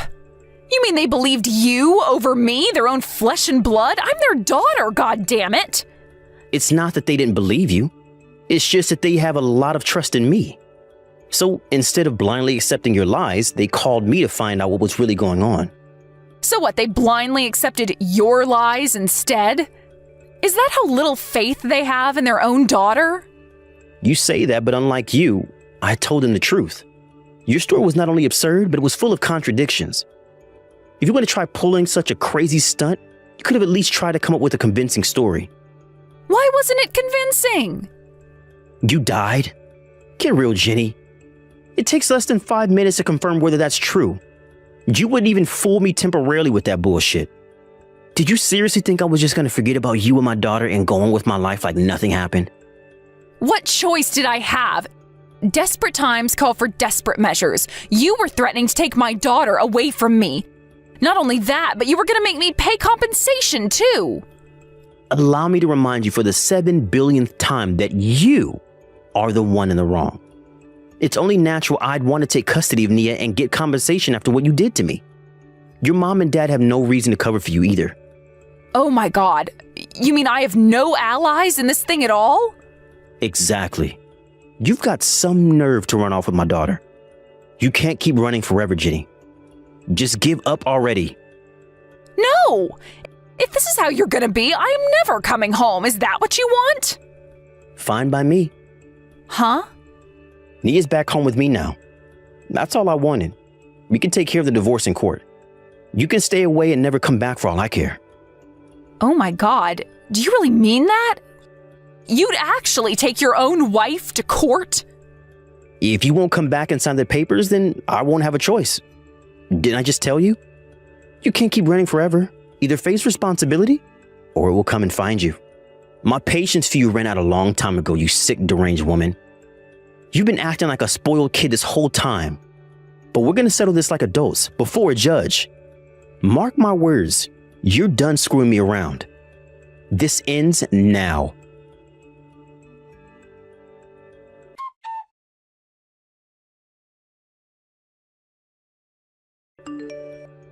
After begrudgingly accepting her fate, Jenny made the walk of shame back to her parents' house. When she arrived, she was made to sign the divorce papers under their cold, unforgiving glares as large beads of sweat dripped from her brow. With that, not only did I finally get the divorce I've been waiting so long for, but I also won custody rights over Nia and received a hefty chunk of compensation from my now heavily debt-ridden ex-wife. In addition, I decided to file for the child support I previously planned to let slide. I guess you could say I changed my mind because of all the hassle she put me through with her twisted games. I had also planned on holding off on driving her to the depths of financial ruin and despair out of respect for her parents. Once they gave me the green light to take her for everything I could, there was nothing stopping me, and so I filed a request with the court. They also very kindly promised to see to it that I get every cent of what she owes me by overseeing her finances and ensuring that there are no delays with the payments. To add insult to injury for the now destitute Jenny, her parents warned that if she hasn't paid every cent of what she owes me by the time they write the will and decide on her inheritance, it'll all go to me instead. Something tells me she's going to be working real hard to see to it that I get what's mine from here on out. Me and Nia are enjoying post-divorce life together happily while getting by with the support of her grandparents. But having the support of Jenny's parents, even while I'm super grateful for it, doesn't necessarily always mean things are going to be easy for us. Being a single dad can be tough. And it's my sworn duty to give my all to provide my daughter with the life she deserves. Let's do this!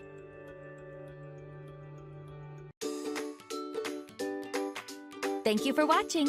Don't forget to hit the like button and subscribe to the channel. Mom, sorry for the sudden message. Can you look after Mia for a while at your house? It's an emergency. Sure, but for how long to be exact? What's going on? I want you to look after her until her summer break ends. It's a long story.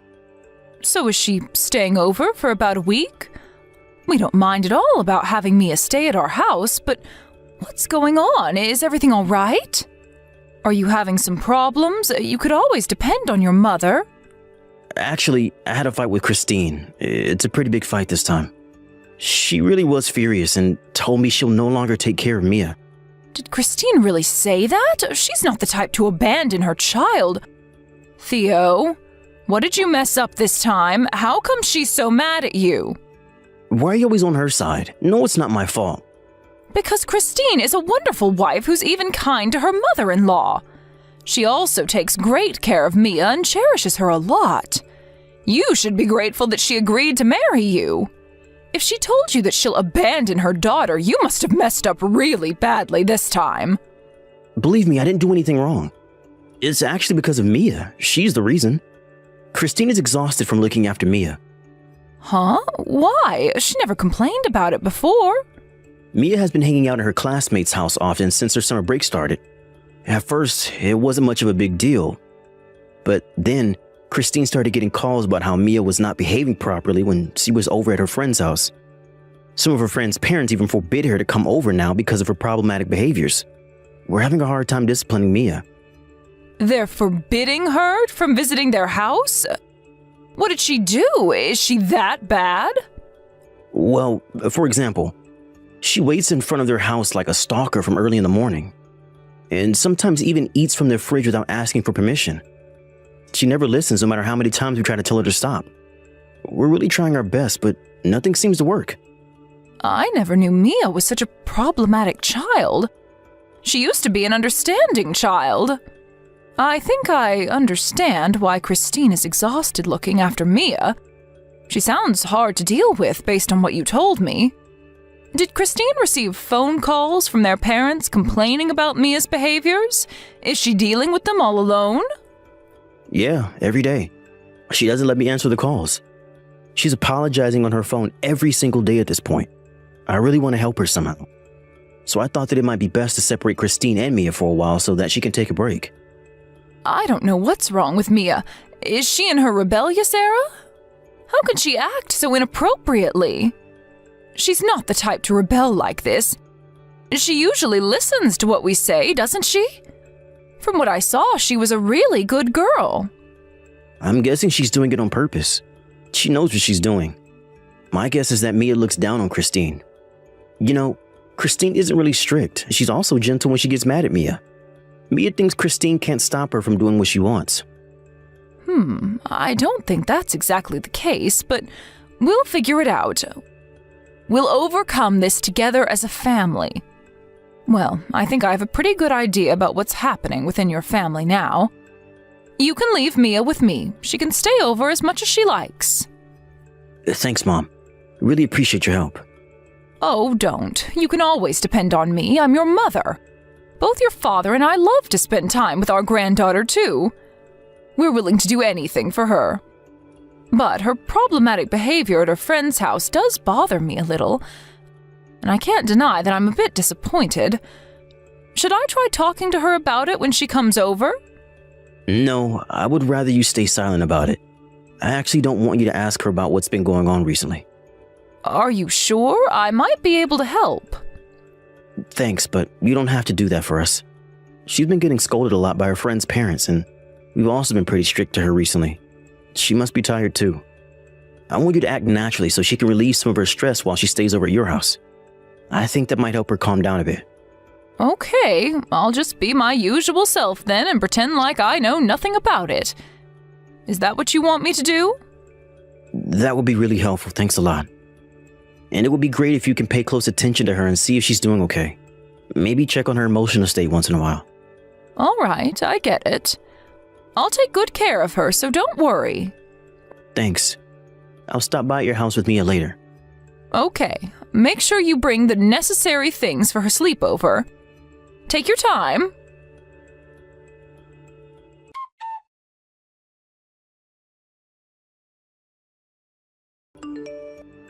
Mom, thanks for looking after Mia this week.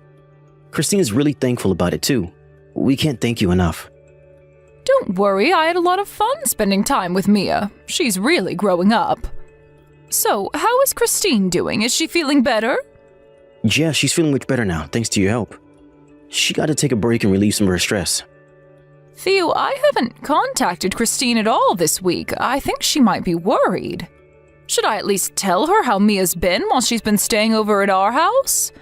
I wanted to contact her multiple times to give her an update about Mia, but I didn't want to stress her out during her break. If she's feeling better, I might text her. You don't have to text her. I already told her what you told me about how Mia was like when she was staying over at your house.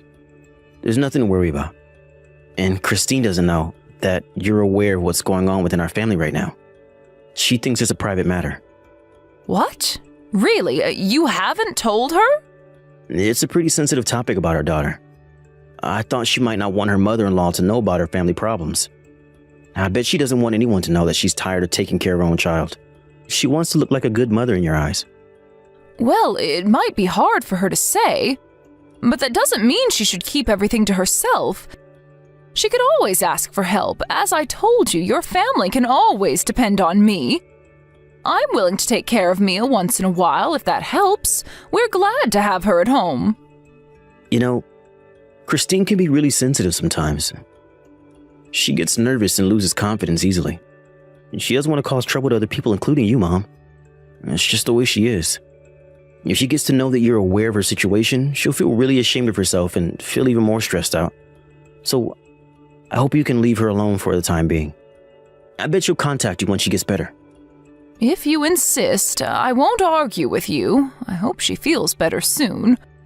But honestly, I want Christine to depend on us more when she's going through a hard time.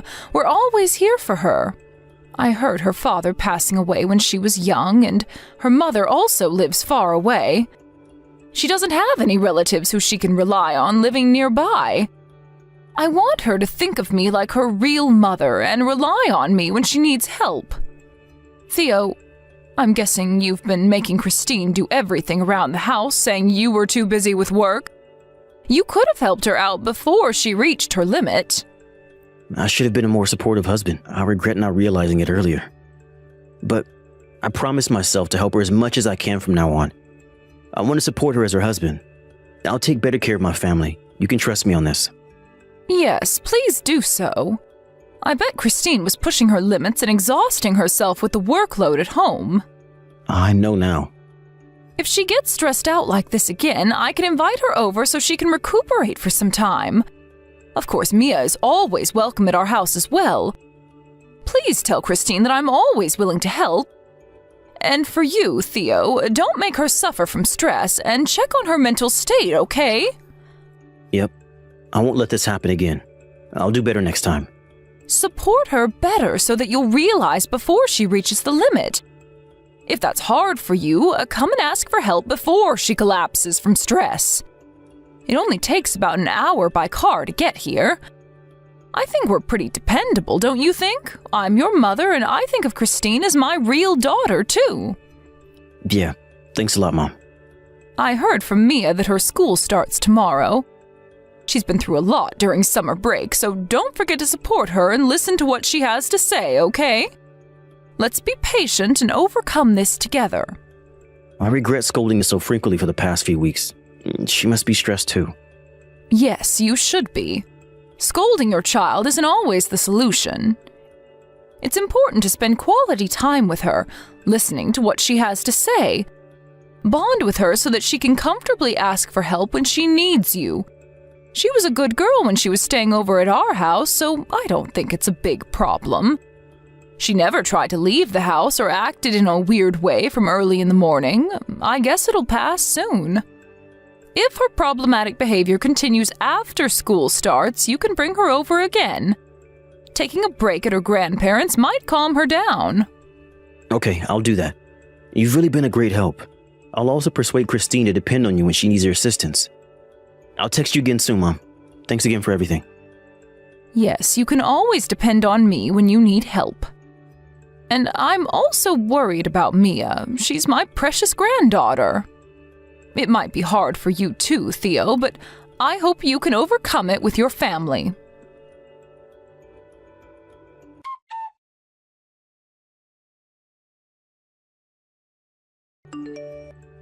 Hello, is Mia at your house right now? I just saw some texts you sent me. I'm sorry for my late reply. I couldn't use my phone for a while. Christine? I think you owe me an explanation about what's going on. What happened to Mia? Mia came to visit us alone in this pouring rain. I think she walked here. I don't even want to think about how long she's been in the rain. And she even had a really high fever. Her body was burning when she arrived. I called my son, but he didn't pick up my calls. And Mia told me you weren't home as well. I had no idea what was going on. Is Mia okay? Is she safe? How's her fever? Yes, she's doing fine. We just came home from the hospital. She got a checkup and the doctor said it was not a big deal. Her temperature is gradually going back to normal. She took her medicine and is sleeping right now. I'm sorry. I'm very, very sorry. It's all my fault. It's all because of me. Christine, I don't want an apology right now. I want an explanation. What happened? Why didn't you reply to my texts? I fainted while I was working my part-time shift. So that's why I wasn't able to text you until this late. I just woke up at the hospital. You fainted? Are you not feeling well, Christine? Yes. The doctor told me I was overworking. I haven't had enough time to take some rest. I never knew your part-time job was so exhausting. Are you okay? My part-time job itself is not that hard, but I have multiple jobs. So I think that's why I've been so tired these days. I barely have enough time to get some sleep. You have multiple jobs? I didn't know you had so many jobs. Why are you working so hard? Are you struggling to make ends meet? Please, please help us. We are in desperate need of help. What? I'll tell you everything. I'll be completely honest with you. So please, don't believe what my husband told you. What's wrong? What did Theo do? I'm going to get divorced with Theo. Both Mia and I can't be with him anymore. We'll never be happy with him. Please, I'm begging you, please save us from this misery. Please, please. Christine, calm down, okay? Don't worry, I'll listen to everything you want to tell me. By the way, where are you now? I just left the hospital. Okay, stay there. I'll have my husband pick you up. Come over to our house, Christine. Let's have a chat here. There's no reason to rush, so calm down and relax, okay?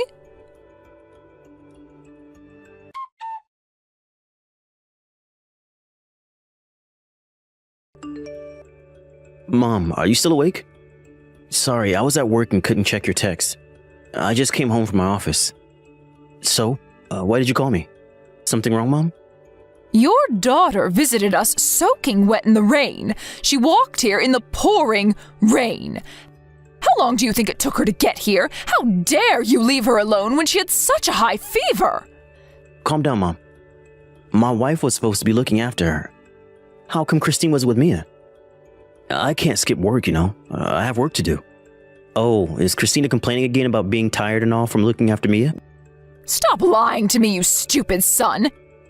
You were supposed to take care of Mia, weren't you? Wait a minute. Calm down, okay? Today's a weekday, remember? I can't just stay home and look after Mia. I have to go to work. What makes you say that, Mr. Jobless? I heard you quit your job. You were lying to me about everything. Why would I quit my job? That doesn't make any sense. I have a wife and daughter to look after. I have to make money to support our living. I know everything now, Theo. I also visited your house a while ago to see if you really were telling the truth.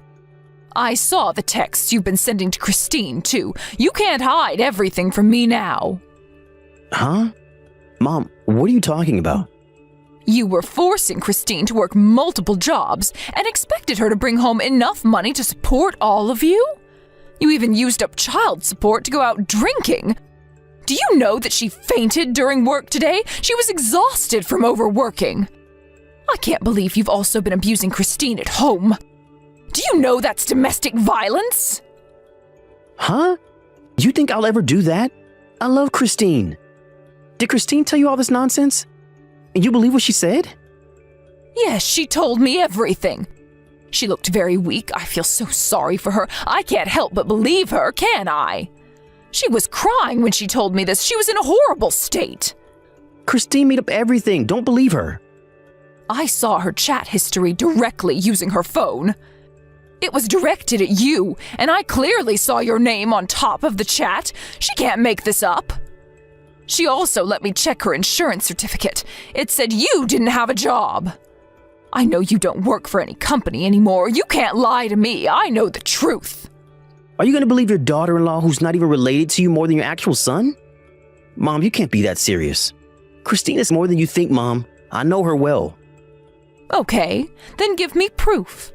Where's the proof that shows Christine is making everything up and lying to me? Christine showed me her proof. You should do the same if you want me to believe you, don't you think? There's no proof. Anyone can make these things up. It's no use. It doesn't prove anything. Mia muttered to me in her sleep while she was suffering from a high fever. Please help Mom. I don't want Dad to hurt her anymore. That's what she said. How can you make your daughter say that? It's unacceptable. Unbelievable. I couldn't believe my ears. Mia is brainwashed by Christine. She's conditioned to support her mother no matter what. Oh, really? I thought you said Mia looked down on Christine. You don't make sense. Your excuses are incoherent, Theo. How are you going to explain that? Mom, I'm really sorry. I was really exhausted from work. I was trying my best to support my family and pushing my limits to make enough money, but I was getting mentally ill, and I couldn't cope with it anymore. So I quit my job. I'm not criticizing you for quitting your job. You don't have to try and justify yourself. It can happen to anyone. What I'm condemning you for is how you've been lying to me and abusing your wife and daughter all this time. There's no way you can justify these actions. Christine was nagging me about finding a new job, so I was getting really irritated and frustrated with her. And when I lifted my hand to do something, I accidentally hit her face. That's all. I never meant to hurt her. I'm not abusing her. Christine has bruises all over her body, not just her face. It's all because of you, isn't it? I know you've been violent and hurt her multiple times. It's clear that it's not just once. No, you're misunderstanding. I don't care what you say. I can't believe you've done this. I am very disappointed in you. It'll all be revealed when we ask the police to investigate this case. It seems like you've been pretty wild at home. Maybe the neighbors heard what's going on at your house and they might help us with the investigation. Police? Why would they get involved? Mom, you can't be serious. There's no need to call the police. It's just a minor problem between a couple. Are you going to make your son become a criminal? I can't believe it. You are already a criminal for abusing your family. I don't want you as my son anymore, you jerk. I never wanted a son who would abuse his wife and daughter. I don't even want to remember that I've taken care of you all these years just to find out you've been abusing your family. Mom, you really have to listen to me. Please let me explain. I was really depressed and mentally ill. I was exhausted with work. Once I get home, Christine would pressure me to continue working and threaten me to not quit my job. Can you imagine how hard it is? I was about to go crazy. There was no place where I could relax. I might have done something unacceptable, but I shouldn't be blamed for everything. It's not just my fault. Theo, let me repeat myself.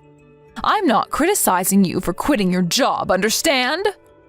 I'm mad about you going out drinking with Christine's money and using up child support. And the fact that you've been abusing your wife while you never took care of Mia. You never did a thing for your family. How is it not your fault? It's unbelievable how you've also been involved in an affair on top of all this. Where's the proof about me having an affair? There's no proof. When Christine texted you to reveal everything about your secret affair, you replied by saying the reason why you cheated on her was because she wasn't attractive enough. Am I right? How dare you blame your wife for your affair? I just went with the flow when I texted her that. Christine told me that Mia had to spend her time at a friend's house during summer break because you were always at home day and night. You didn't want Mia at home, so you forced her to leave the house. Mia had to obey you. She had no one to depend on when Christine was out working. I will never, ever forgive you, Theo. No, it's not true. I never did that. The reason why you asked me to take care of Mia for a week during summer break was because you wanted Christine to suffer, right? You threatened her when she tried to fight back. You threatened her by saying that she'll never get to meet Mia again if she didn't follow your orders. What you're doing is evil. You are a horrible husband and father. Get a divorce right now. Mom, please. You can't treat me like this. You have to believe me. Trust your own son. I'm not evil. I wasn't that horrible to them. I was a good husband and father most of the time. So let's stop talking about having the police involved and us having a divorce, okay? We need some time to settle things down. I'll be on my way to your house right away. Let's discuss it again. If you ever step into my house, I am definitely calling the police. Don't you dare come over. That's too much, Mom. You're being too harsh on me. Why can't you give me a chance to explain everything to you from my perspective? I had enough of your excuses. What else do you have to say? You're just trying to justify your unacceptable behavior. Just listen to what I say. Get a divorce and pay for compensation.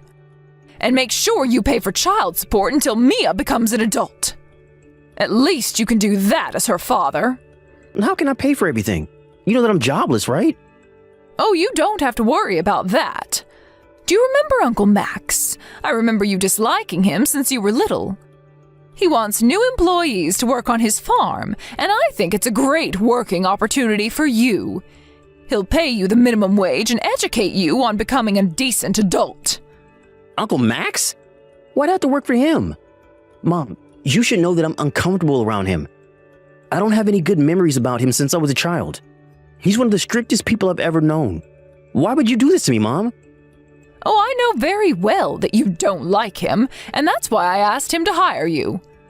Good for you, now you found yourself a job. You're all set. I bet you had plenty of time to rest. Now it's time for you to start working and making money for yourself. Let me talk with Christine. I have to talk with my wife about this. It's a problem between us, not you. Christine agreed to let me be in charge of this matter. I don't think you can talk to her after everything you did to her. I doubt you'll be able to have a proper conversation with her considering your violent behavior and bad temper. Okay, it's all my fault. I admit all of my mistakes. I promise I'll apologize to Christine. Not just Christine, but also Mia. I'll apologize to both of them. Christine gave you more than enough chances, don't you think? It's you who wasted your opportunity by controlling her with fear and threatening her to not fight back. I will never, ever make you hurt my family again. Never. Mom, please. I'm also part of your family. I'm your real son. Can't you be more considerate about me? I told you that I don't think of you as my son anymore. How many times do I have to repeat this? You are not my family anymore. Don't think of me as your mother. I am no longer going to help you or take care of you as my son. And I will never, ever believe what you say. You have lost my trust. I am willing to help my daughter and granddaughter, but not you. Don't you ever come begging for help.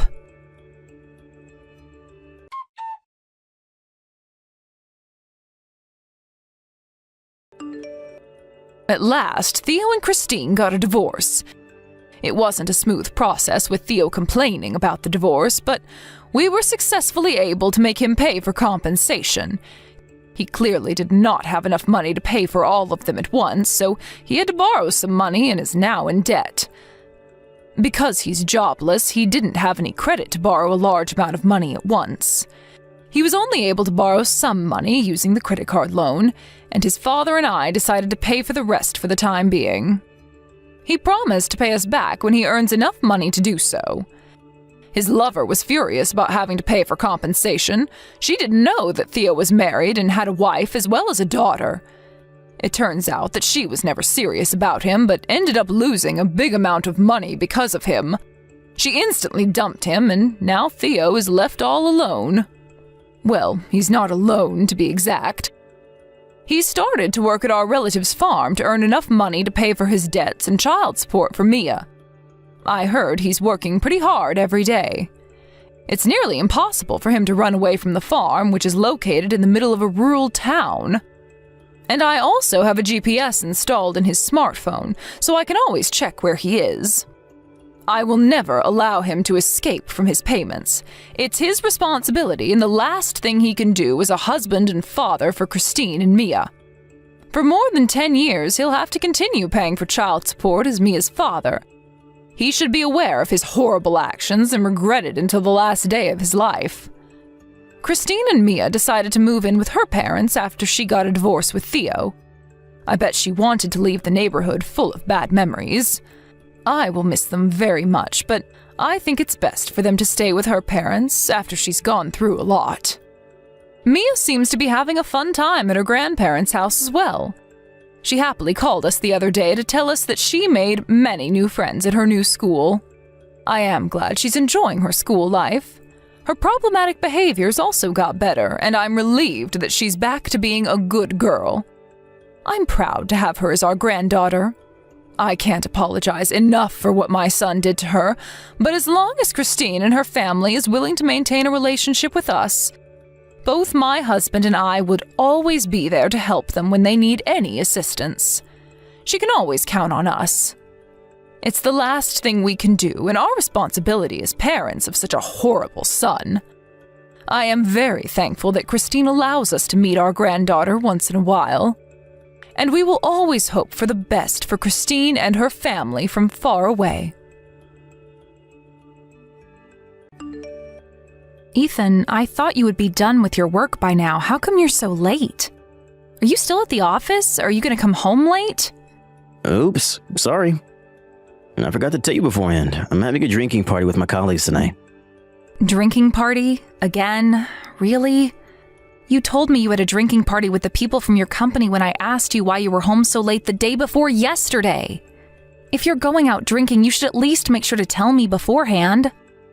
Come on, I'm apologizing about not telling you. You don't have to be so angry. Jessica, you really have a bad temper, you know that?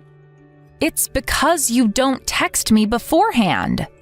Plus, are you aware of the number of times you've been going out drinking with your friends and colleagues this month?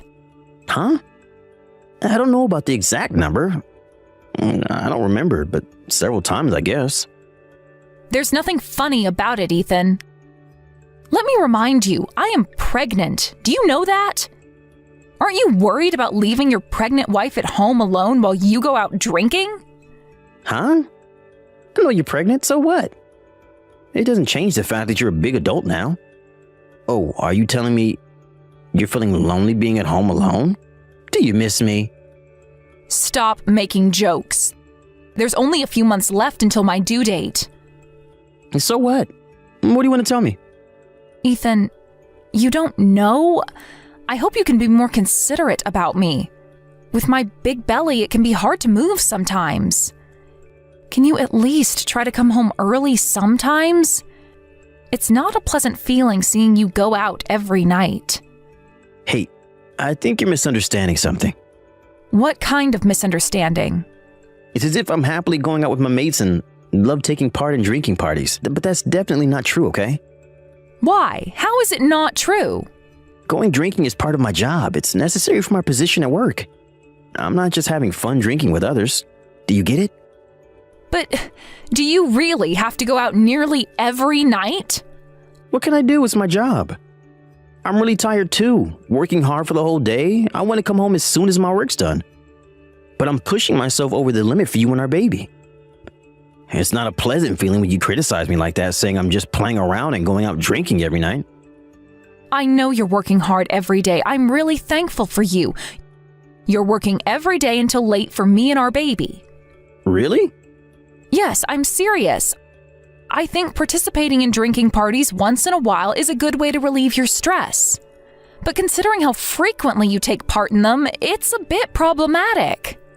Can you maybe lessen the number of times you go out drinking every week? Hey, you don't understand at all.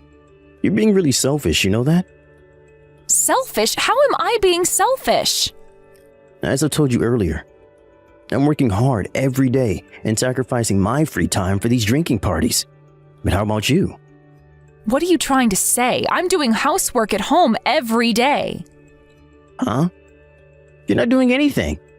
You always complain that your morning sickness is bad and use it as an excuse.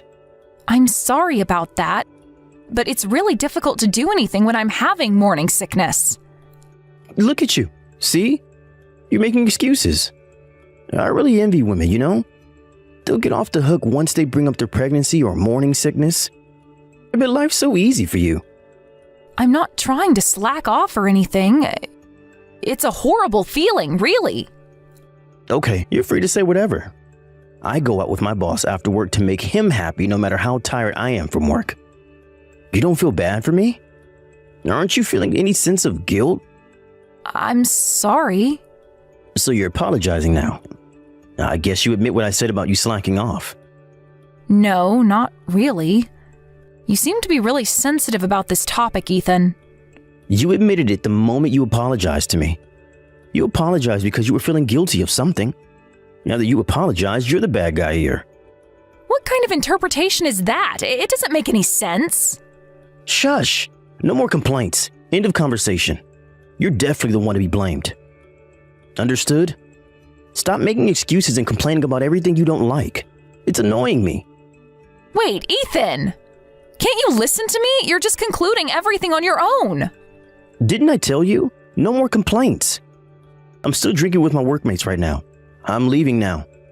Stop complaining, okay? No more complaints from now on. See you. Good night.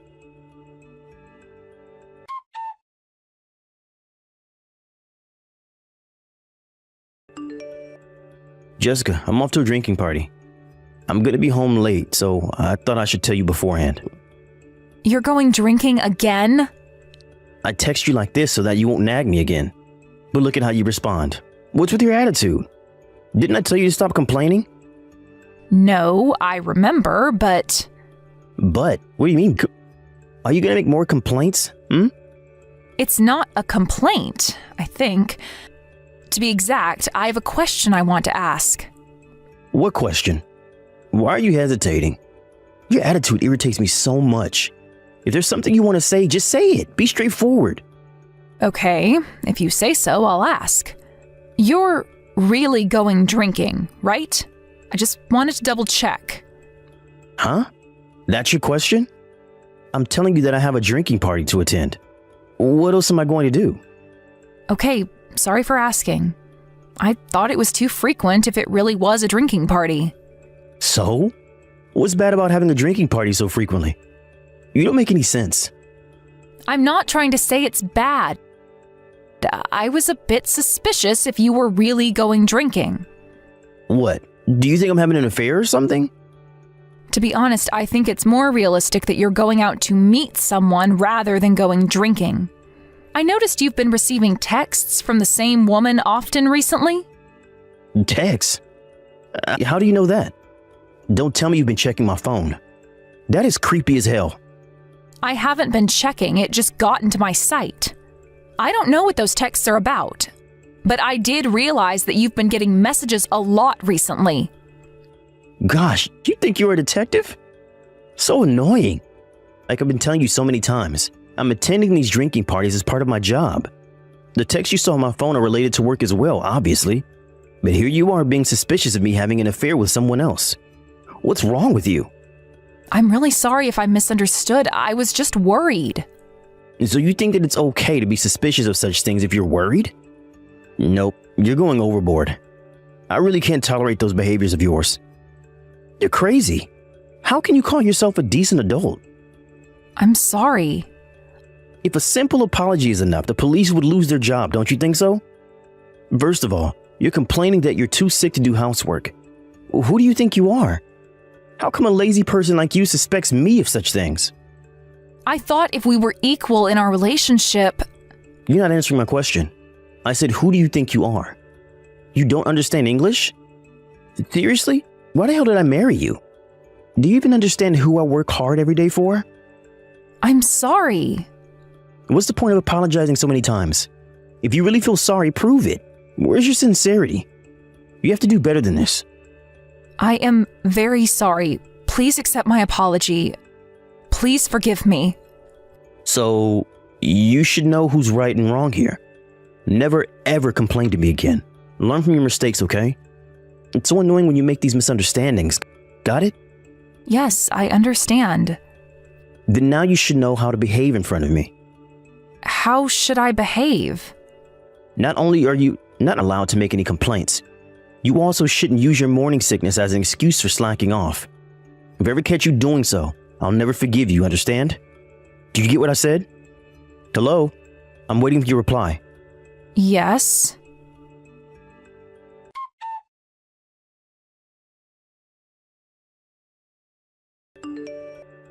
Hey, Jessica, why aren't you home? I came home early today because you keep on complaining about me coming home late, but you're not even home. Who do you think you are, Jessica? Oh, I see. So you usually behave like that, huh? I never knew. What the hell are you saying? Where the hell are you? I'm meeting someone outside. Huh? I thought you were too sick to do housework. I guess you have enough energy to hang out, but too tired to do anything around the house. You're looking down on me, aren't you? Definitely not as much as you, Ethan. Or are you being sarcastic? Is that your style of sarcasm? I think you should quit talking nonsense. Come home and do housework. If you're my wife, follow my orders without making complaints. My wife? You don't have a wife, nor a baby. But you're here being delusional about having a family. Don't make me laugh. Gosh, what's wrong with you today? Are you trying to pick a fight with me? You're the one picking a fight with me. If I knew you were already married, I never would have dated you in the first place. How are you going to take responsibility for everything? And I can't believe you usually treat your wife like this. Huh? What the hell are you saying? You're Jessica, right? Nope, you're wrong. Then who the hell are you? Me? I'm Millie, your lover, remember? Well, I never knew you were having an affair with me while you already had a wife. I was really surprised, you know. Your wife texted me and even told me she was pregnant with your baby. Huh? Are you serious? So, you're really Millie? If so, why do you have Jessica's phone? Why are you texting me using her account? Your wife called me over so that we can discuss what to do in the future. I'm currently with her at her parents' house. You have to be kidding. No, I'm not kidding. I'm serious. While we were having our discussion, you texted your wife, and she told me she doesn't even want to talk to you via texts. So, here I am responding to your messages. Are you surprised? Surprise isn't the word. What the hell are you doing? How come you're visiting her parents' house? We were planning to meet outside at first, but your wife's pregnant. I don't want anything to happen to her and her baby, so I thought it might be best to meet at her house, just in case. She never told me about her plan. By the way, how's Jessica? What's she saying? You know, about my affair and stuff. She's furious, obviously. She's definitely gonna divorce you and take care of her baby on her own. She also plans to make you pay for a lot of compensation money and child support. Good luck with that. Huh? Do you think it's funny? How much are you gonna make me pay? I don't know. Why would I know the details? But I guess it's gonna be hard to pay everything with just your salary. You were having an affair while she was pregnant anyways. You sound carefree, but you're also involved in this case. You know that? She's gonna make you pay for compensation as well. Oh, about that. She won't make me pay. Huh? Why? She thinks you're the one to be blamed, the one who should take responsibility. So, I'll just wish you good luck. Huh? That's not fair. How come you're off the hook? Well, I didn't know you were married and about to have a baby. I'm not the bad guy here. You are. But how can you just leave me now? This can't be happening. What the hell am I supposed to do now? Gosh, you really need to help me out. Sure, I can give you some help. But only with conditions, okay? Seriously? You're willing to help? Yep, I'm serious. I don't think it's the best time to tell you this after all of this mess, but I do love you. It doesn't change the fact that I'm in love with you, Ethan. If you're going to marry me, I'll help you pay for the compensation money. Really? You still want to marry me? And you're also going to help me pay for it? But you have to promise me you won't complain about the requirements set by your ex-wife. Like about parental authority, compensation money, and child support, okay? But it might increase your burden if I do so. Are you really okay with that? Although I didn't know about it, it's true that I was involved in the affair. I'm gonna feel guilty for the rest of my life if I don't compensate somehow. So, what do you say? So, if I sign those papers, We're gonna get married, and you're gonna help me pay the money.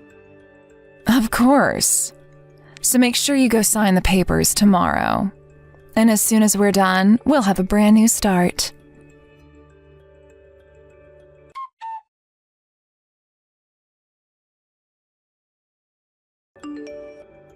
Ethan, thanks for signing the divorce papers and documents. I can finally relax. As if you were always stressed when you were with me. Did you hate me that much? Let's stop talking about our relationship now. I want things to end nice and smooth. Well, I don't have much to say anyways. I'm actually pretty happy with how things turned out. You're getting all the compensation money and child support you hoped for. I guess you're also happy with that outcome. Yeah, I'm really thankful about that. I bet it's going to be hard for you from now on with all the payments, but I wish you good luck living your life alone. Alone? What are you talking about? I thought you talked with Millie. Oh, you don't know? What about Millie? I don't get it. I'm getting married to Millie. And we're going to pay for compensation and child support together. She wanted to marry me so much, she was willing to help. Sorry, Jessica. I don't feel anything about our divorce, to be honest. Seriously? Do you think you're better off than me just because of that? You're definitely optimistic. Huh? Don't be a sore loser. You're alone with your baby without any stable income. It's understandable that you're jealous of us. You really believed everything? What? I suspected you having an affair in secret, and within a month I was already having a discussion with your lover. Then your lover told you she wants to get married with you. Don't you think everything went too smoothly? What are you trying to say? I'm trying to tell you that Millie was always on my side. It wasn't our first meeting when we were having our discussion the other day. We were planning to get revenge on you together. Stop joking around. This can't be true. Millie told me she wanted to marry me. She was dating a married man, and his wife was pregnant. It's natural for her to think she'll experience the same thing all over again if she gets pregnant with your baby. Well, yeah, but... Plus, the marriage comes with compensation money and child support to pay for. Who would want to marry you? No one. Then why did Millie say she wanted to marry me? Not only about our divorce, but also about the compensation money, child support, and parental authority. She lied so that I can get them, ideally. Remember those documents you signed alongside the divorce papers? Huh? So you were planning to betray me in the end? You were the one who betrayed us first. It just came back to you? Oh, and it's too late to contact Millie now. She moved and blocked you from her contacts. You have to be kidding. It's impossible. What's impossible? I don't have any money to pay you. This is a scam, a marriage fraud. I shouldn't be forced to pay. But you already signed the papers. My lawyer made those documents, so it's impossible to discard them now. It's not fair. It's nothing worse than what you did to us. I'm just asking for money. Everything will be over once you pay for them. It's not that simple. Both Millie and I wasted time on you, and time never comes back. It's nothing compared to what we lost, don't you think? Make sure to pay for everything I asked for, okay? That's the last thing you can do as my husband and the father of the baby. Go work hard for us just like what you've been telling me.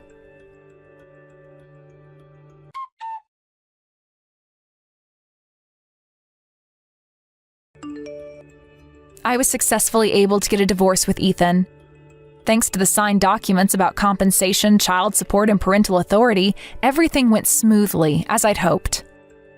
Millie also moved to a different place, going back to the life before she met Ethan. She regretted not noticing about Ethan's problematic personality, and the positivity she has as she starts her new life anew inspired me a lot. I am thankful for her help in the process. After a few months passed, I gave birth to my baby and am working hard as a single parent. Learning from Millie's positive personality, I hope to become a mother who my daughter can be proud of. Parker? Where are you? Why haven't you shown up at the hospital yet? It's been more than 6 hours since I had our baby. Do you not want to see your son? Do you even know you missed the birth of your son? I'm praying you aren't in any kind of trouble. Please reply, Parker, please. Sarah, I'm so sorry. Oh my God, there you are. What's happening? Are you safe? Is everything all right? It looks like I had a heat stroke. I can't believe I missed our baby's arrival. What? Heat stroke? Are you okay? Where are you right now? I'm in the hospital getting an IV. I'm feeling much better now, but I have a massive headache. I don't even remember how I got here. I guess I was unconscious and someone called an ambulance. I just woke up a few minutes ago and saw your messages now. Sarah, thank you so much for delivering our beautiful baby. I'm so proud of you. And I'm so sorry I wasn't there to support you. It's okay. I'm so relieved that you're safe. I have to apologize too. I was irritated when I was in labor and sent you so many angry messages. I was in pain and didn't know where you were. I didn't mean any of it. I know, honey. It's all right. I'm sorry I broke my promise to support you through labor. You must have felt so lonely. I let you down, didn't I? No, you didn't. I know you didn't get heat stroke on purpose. I'm just glad we're both okay. My mom is here with me. Would you like for her to come pick you up at the hospital? I'm sure you're not in any condition to drive. No, that won't be necessary. I'm finishing up my IV in a minute and on my way back. I'll take a cab home and get changed before I come over to you. Are you sure? Shouldn't you be resting? You shouldn't push yourself too hard today. Why don't you stay at home for the rest of the day? But I really want to see my son. Parker, it's only been a couple of hours since you fell unconscious, right? Just because you had an IV doesn't mean you're all better. You shouldn't underestimate a heat stroke. Just get some good rest today, please. I mean, the baby is not exactly running away. Maybe you're right. Okay, well, I guess I'll have to wait till tomorrow to see my son. I'm so sorry, Sarah. None of this should have happened in the first place. I should have been more careful. You don't have to apologize anymore, honey. I'll send you some pictures of the baby later, okay? Yes, I would love to see him. How are you doing so far? Were you able to rest since? My body is literally torn. I don't think I can do another round anytime soon. And no, I haven't caught up on any sleep yet. The adrenaline kept me up this far, but I haven't been able to sleep since I got into labor, so I am really sleepy now. I bet you are. I am in awe of your endurance. Do you need me to pick up anything for you tomorrow? Or are you getting discharged tomorrow? Actually, can you pick up some facial packs I keep in the bathroom? The nurse said I might have to stay tomorrow as well since I had a lot of bleeding. Oh man, I'm sorry to hear that. It's nothing unusual. Sure, I'll bring you your facial pack. Just one? Yep, just for one night tomorrow is fine. Don't plan to stay any longer anyway. And I would also like something sweet. Okay, done. I'll make sure to pick up something sweet for you. But if you're not feeling well tomorrow, you don't have to force yourself to visit, okay? Promise me you will listen to your body. I promise. But I'm sure I'll be fine. Well, I think my headache is going away now already, so you have nothing to worry about. I'll also make sure to stay out of the sun for a while. Gee, I can't believe how hot it was today. Or for the past couple of days. You should be careful too. Yes, it's been excruciatingly hot these days. We should both be careful, and the baby too. And it's still hot now, so keep the AC on. It's going to be a humid and hot night today. If you feel that something is wrong, get help immediately. Oh, I'm so worried you're going to be home alone after you were taken to the hospital. What are you going to do if you faint and no one will be there to call an ambulance for you? Why don't you call your mom and ask her to come by? No, I'll pass on my mom coming over. I would feel restless if she was around. If you say so. All right, well, don't forget your promise this time. Get some good rest. I promise, 100%. If there's anything, I will let you know ASAP, so don't worry. Okay. They took the baby for some checkups now, so I'll call you again when he's back with me. Until then, make sure you get some good rest too, honey. You are the one who just pushed the baby out. Thanks, Parker. Talk to you soon.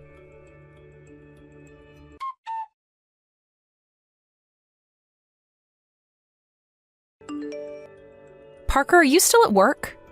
What time are you coming home tonight? Sorry, I'm going to be late again tonight. I have so much work left. I'll do my best to get back before midnight. Midnight? Parker, I really think you've been overworking lately. I haven't seen you at night for so long. Well, I don't exactly prefer it either, you know. I wouldn't be working so late if I didn't have to. It's work. I have to finish my assignments or I will get in trouble. I will look after Skylar when I'm back home so that you can rest. You said that yesterday, but you ended up passing out on the couch, remember? Besides, I feel awful making you take care of Skylar after such a long working day. Yeah, but you made it clear the other day that you're on the edge too. I am. I haven't had any decent sleep for weeks now, especially because we haven't really taken turns. So I am thinking about asking my mom to come help us out. What? Your mom? Do you know how long it takes for her to come down here? You're gonna make her drive for hours again? She was just here when Skylar was born. She is not in her 20s, you know. We can't casually ask for her help like that. And in all honesty, I wouldn't be able to relax the way I want to if she was around. I know, I get it. What if I ask your mom then? She said she'd help out at any time, especially if it's for Skylar. Oh, I don't think my mom will be able to help us. Huh? Why not? She's helping her uncle out. He got into an accident and got injured, so she's over at his place to take care of the lonely man. Oh, her poor uncle. I had no idea. I'm so sorry to hear this. Is he going to be okay? Yeah, I'm sure he will be. But since she's staying with him for a little while, we can't really ask for her help anytime soon. So I kind of have to ask you to hang in there for the time being until my work settles down. I'm pretty sure work won't be as hectic next month. I'll make sure to get home as soon as possible to take care of Skylar so you can rest. Next month? But Parker, that's still 2 weeks away. Oh, I know. Why don't you hire a babysitter? Surely it's not a sin to hire someone so you can catch up on your sleep, is it? You should look into it. But the house is a mess. I would be so embarrassed to invite someone into our house. Come on, Sarah, they are professionals. They are not going to care. If at all, the house being messy would only be a clear indication for them that you need a rest. Get someone to look after Skylar for a few hours, a couple of times a week. You can sleep or go shopping or whatever you please. It would be such a relief for you, and me too, actually. Well, maybe you are right. Okay, why don't I give it a shot? I'll ask my friends if they can refer a good sitter. Good. Hey, is Skylar awake now? He's half awake, but dozing off. He had his bottle a few minutes ago. He's kind of cranky in my arms trying to sleep, though. I put him in his cradle, but he cries frantically every time I do. Oh, he wants to stay in your arms. You're the only bed that he wants. I thought it was the cutest thing at first. I mean, I still do, of course. But it's also driving me insane, now that I have to deal with it like 3 or 4 times a day. I bet, and I'm sorry I'm putting you through that alone.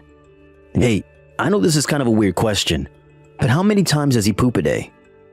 Poop?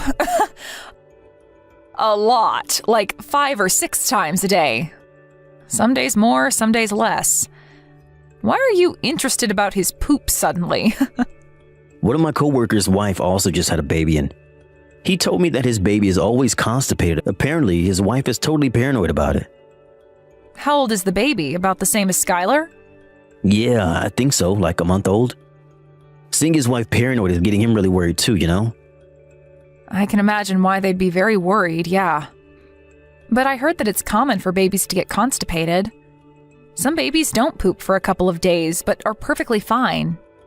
It's just how their routine is, I guess. I see. There are babies who might not poop for a whole week. I mean, it's not ideal, but if the baby is happy, they shouldn't be so paranoid. I see. Well, I was beginning to worry for them too, so I'm glad to hear that. Excuse me, mister. It's very nice that you worry for your friend's baby's digestive system, but you only changed Skylar's diaper a couple of times. You should be focusing more on your own, don't you think? And on your wife, too. You got me there. I'm sorry.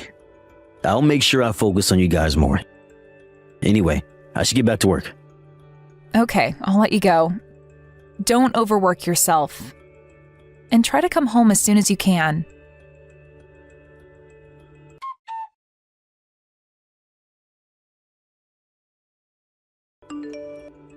Hi, Sarah, how are you?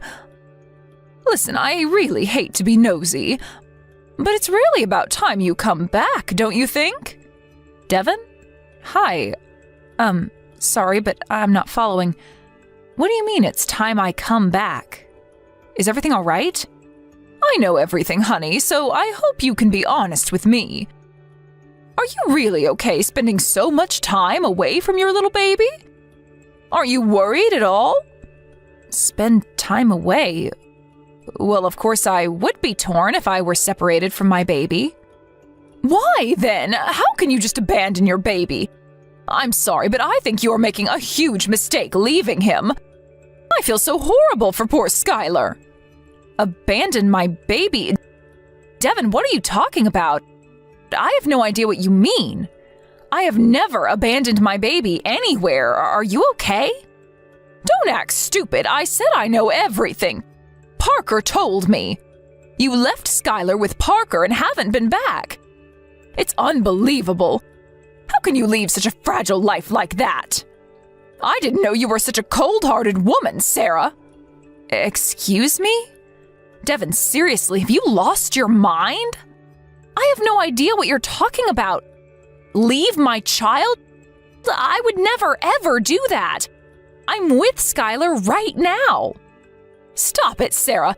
It's one thing for you to leave your baby, and now you're going to lie? What has gotten into you? Stop lying to me. What? You are the one who needs to stop. I am not lying. I am holding Skylar right this moment. I can send you a picture or get on video chat right now if you want. Huh? You're with Skylar now? Yes, he's in my arms. Why would I ever leave him? Devin, you need to explain yourself to me. Well then, who is this baby at my house? Who am I taking care of every day? Are you okay? You're not making any sense. Have you had a bad dream or something? Perhaps you're too tired from taking care of your uncle? Parker told me he was injured badly and that you're looking after him. It's really nice of you, but you shouldn't push yourself too hard. Have you been getting enough rest? If you need someone to talk to, I am always here, you know? What? I'm not looking after my uncle. The only person I've been looking after is Skylar. I've been locked up at home for the past week taking care of him. Parker brought him here because you left the house, didn't you? Parker asked me to take Skylar in until you come back. So I did. But now you're telling me this is not Skylar? Huh? Parker brought a baby to your house? Yes, I am so confused. Who is this baby if you're with Skylar?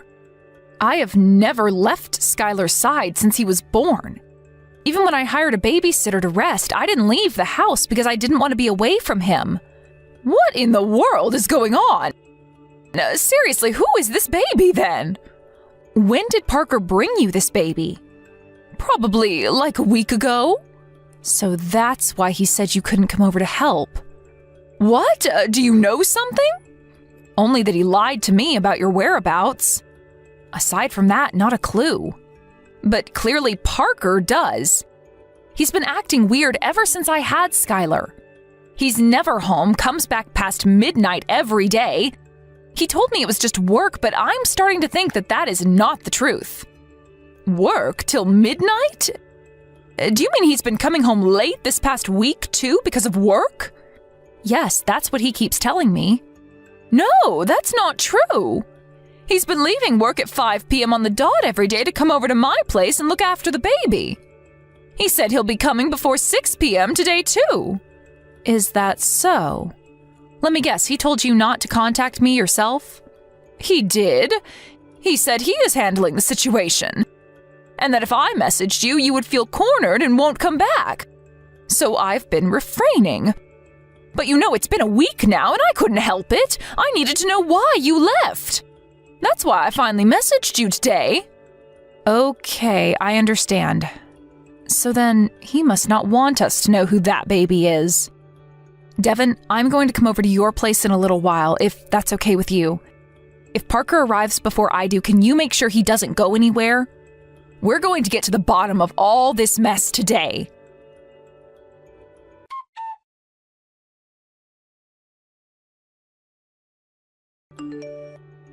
Sarah, are you there? Please, you have to give me another chance. I promise you that I will become a better man. So please don't say that you were going to divorce me. I'm begging you. Are you crazy? You think I can forgive you if you become a better man? You had a baby with your lover at the exact same time we had ours. Nothing about that is ever going to be forgivable to me. We are done. Sarah, you are not listening. I told you so many times already. She wasn't supposed to have the baby. I told her that I couldn't be a father to the baby. I made clear of it. But she had the baby anyway without my consent. And then she disappeared, leaving the baby with me. Oh no, I have definitely heard what you said, and I fully understand everything. It doesn't even matter if you told her you can't be the baby's father, because biologically you are, right? That part is correct, isn't it? Yes, it is. But I told her I couldn't be in the baby's life. That woman completely ignored me. I don't know how she could do this to me. What she could do to you? Don't make me laugh, Peter. A woman doesn't get pregnant on her own. If you knocked her up, then you are responsible. Period. You think you can just walk away by refusing to be in the baby's life? Talk about what you've done to her, you jackass. She said she understood. She assured me that she didn't want any trouble, that she wouldn't have the baby. But then she changed her entire attitude about the whole thing. So this can't be all my fault. Now she is asking me to take a DNA test. She is trying to corner me to get child support. You know, I don't really care what she wants. You can settle that with your lover. It's none of my business. Keep me and Skylar out of your mess. You and Skylar are the only people in my life who matters to me. The other woman means nothing to me. She doesn't do any chores around her own house. She doesn't even have a regular job. I don't even think she's the type who wants to build a family. You see, I don't want her. You're the only woman that I want. But you did have her, didn't you? I don't know how long you've been seeing her, but you did. Now you want to talk low of her? Honestly, who the hell do you think you are? I don't mean to stand up for her or anything, but I am starting to feel bad. I never knew what a horrible person you are. You are a total scumbag. Look, I was wrong to cheat on you. I never should have done that in the first place. You were busy and I was lonely, okay? I wanted someone to keep me company, that's all. I was never serious about her. She was just a temporary solution. Wow. You know, you should just shut up now. All you're doing is making yourself look worse. Are you really that stupid? Are you embarrassed of the things you're saying right now? Do you think any of what you're saying makes me happy? Wait, that didn't come out right. I'm just trying to tell you that you were most important to me. I wish you would try to understand what I want to say. Well, I wish that you never cheated on me. If you really meant what you said, if I were the most important person to you, then you wouldn't have slept with another woman. You have been irresponsible both to me and your lover. And most of all, to your son. You are nothing but a bad influence to him. I don't want you near Skylar ever. You don't deserve to be in his life. I will raise him on my own. Both of us are much better off without you. The only thing you can do is to take responsibility by paying for child support. No, please, Sarah. Give me another chance. I don't want to have a divorce. What I don't want is you. There is no way I will continue to be married to you. If it wasn't for the child support, which you will pay, I would cut all ties with you. I don't want to see your face ever again. Go on and live the rest of your life and regret that you ever created this mess. I know I messed up. I never meant for any of this to happen. It was all a mistake. All I ever wanted was a happy, humble life with you and Skylar. Why have I ended up here? Why? You're asking me why? You have ruined everything in the most horrible way. Even the good memories have now changed to bad because you are in it. You've even ruined my precious memory of when Skylar was born, too. You were with your lover and her baby then, weren't you? And you had the nerve to ask me about baby poop because you were worried about your other baby. Not once have you asked me how Skylar was doing. So that just tells me that you care more about your other family. Frankly, I don't care anymore as long as you get lost. No, that's not true. She threatened me. She said that I had to take care of her and the baby or she'd tell you everything. I wanted to be with you, but she found out you were in labor and I guess jealousy drove her mad or something. I honestly don't know what happened. Sure, whatever. I bet these are all fake stories you prepared. Not that I care, but I don't believe them. I'm telling you the truth, they're not fake stories. She continued to threaten me after you were discharged from the hospital. She made me take care of the baby all on my own. Every day as soon as I got off work, I had to go to her place and watch the baby till midnight. I had to do what she said because I didn't want her to hurt you. You didn't want her to hurt me? Yeah, right, you loser. You only wanted to protect yourself. Don't you dare use me to defend yourself. That is so pathetic. I'm not using you for anything. I mean it, Sarah.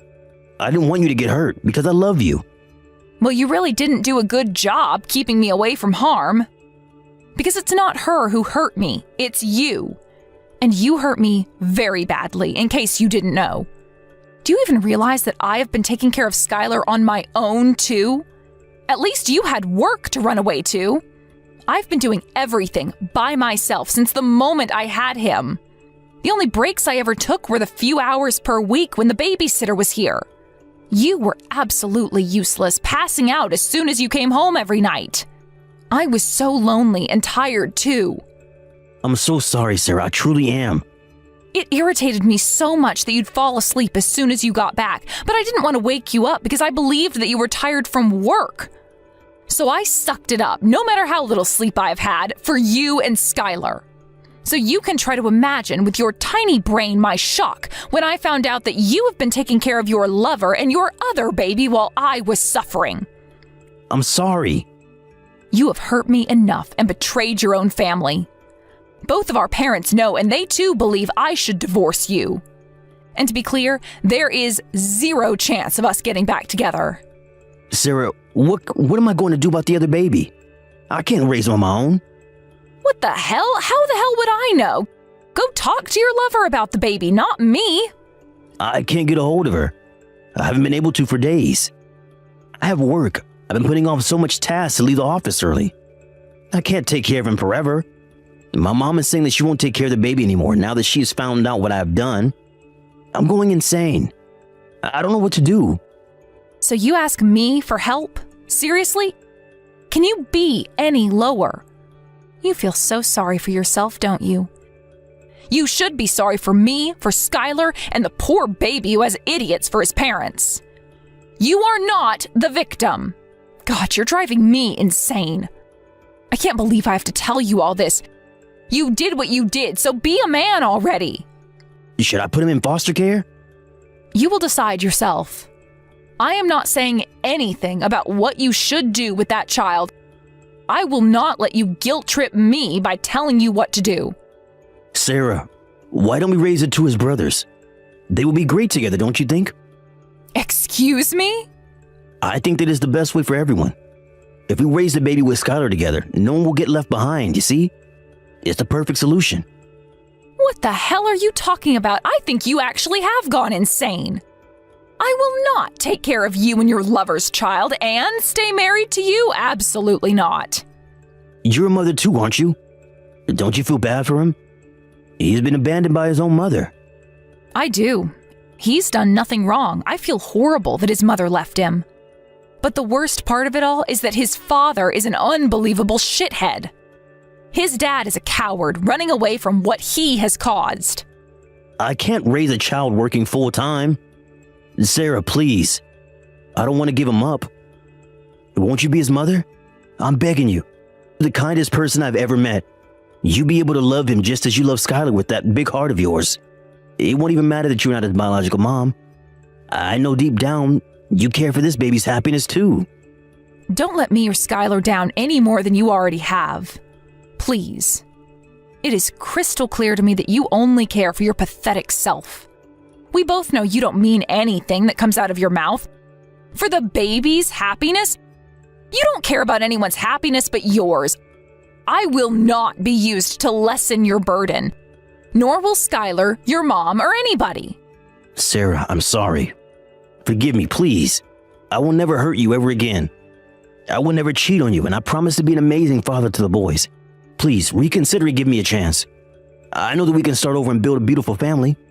This whole mess has taught me very well that you have zero father material. I will never get back together with you. I will raise Skylar on my own, as I have been doing. You've done nothing so far as his father, and it will stay that way. I'm sorry. Help me, please. I can't take care of a baby on my own.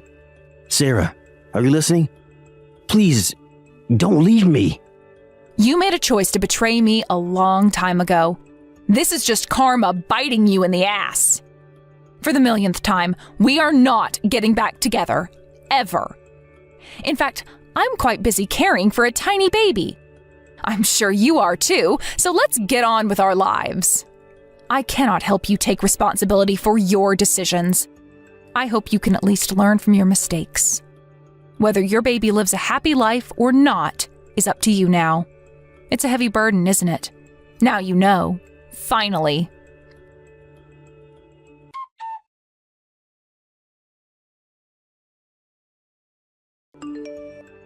Our divorce was officially filed a few months later. I, of course, have full custody of my son now. A couple of weeks after my last conversation with Parker, the mother of his other child showed up and took the baby with her. I bet she couldn't stand the painful reluctance of leaving her baby with an idiot. I will never forgive her for taking part in ruining my family, but as a woman, I kind of understand why she did what she did. It's probably because she wanted to teach Parker a lesson on responsibility, not because she's evil. Now that she too must be a responsible parent, I'm sure she'll live her life in regret for the bad decisions of her past. Until she finishes to pay me consolation money for which I had sued and won. Being a single mother, I know how hard it must be to keep paying me, but I hope it helps her from making any more mistakes and live a good life with her son. Parker is now paying for child support for both of his children. From him, too, I've received a good amount of consolation money, on top of the divisions of assets from when we were married. The last I heard, he now really does work till midnight every day to pay off his debt. He's contacted me through his lawyer many times, still begging me for another chance. All of which I have completely ignored, of course. In fact, I don't understand why he thinks he deserves one. His selfish attitude blaming his lover for his mess and asking me to take care of his other baby was beyond anything I had ever experienced. I am sure I would have ended up divorcing him sooner or later. I doubt there will ever be a day that Parker will fully understand the magnitude of his mistakes. But at least he'll continue to regret what he's done, as he continues to pay for child support and spend every day in loneliness. My son and I have moved in with my parents after the incident. I feel blessed to have their support, as well as Parker's parents who come and visit every other month. I would be lying if I said I have no concerns for our future, and I still feel sad about what happened sometimes. But with the support I get from my family, I hope to get over the sadness soon and concentrate on the good. There is no life without bumps anyway, and I'm sure I will get my fair share in the years to come. But as long as I have Skylar, I know I'll be able to overcome them. He may not have a father in his life, but I will make sure to love him twice as more and live a beautiful, fulfilling life with him.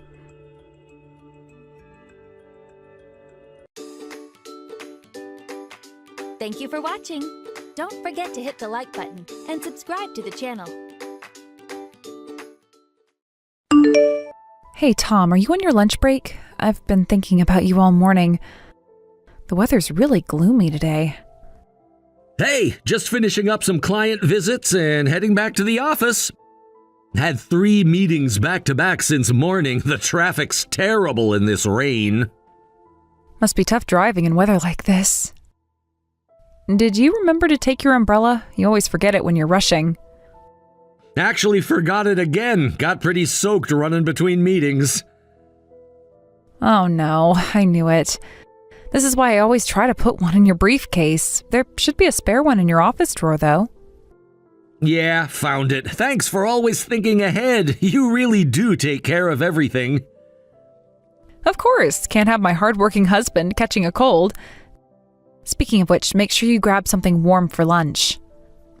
Will do. The cafe near the office makes great soup. Might get that. Must be tough in this rain. Make sure you don't catch a cold. By the way, we're still good for our date this weekend? I managed to adjust my schedule. Had to swap some appointments around, but it was worth it.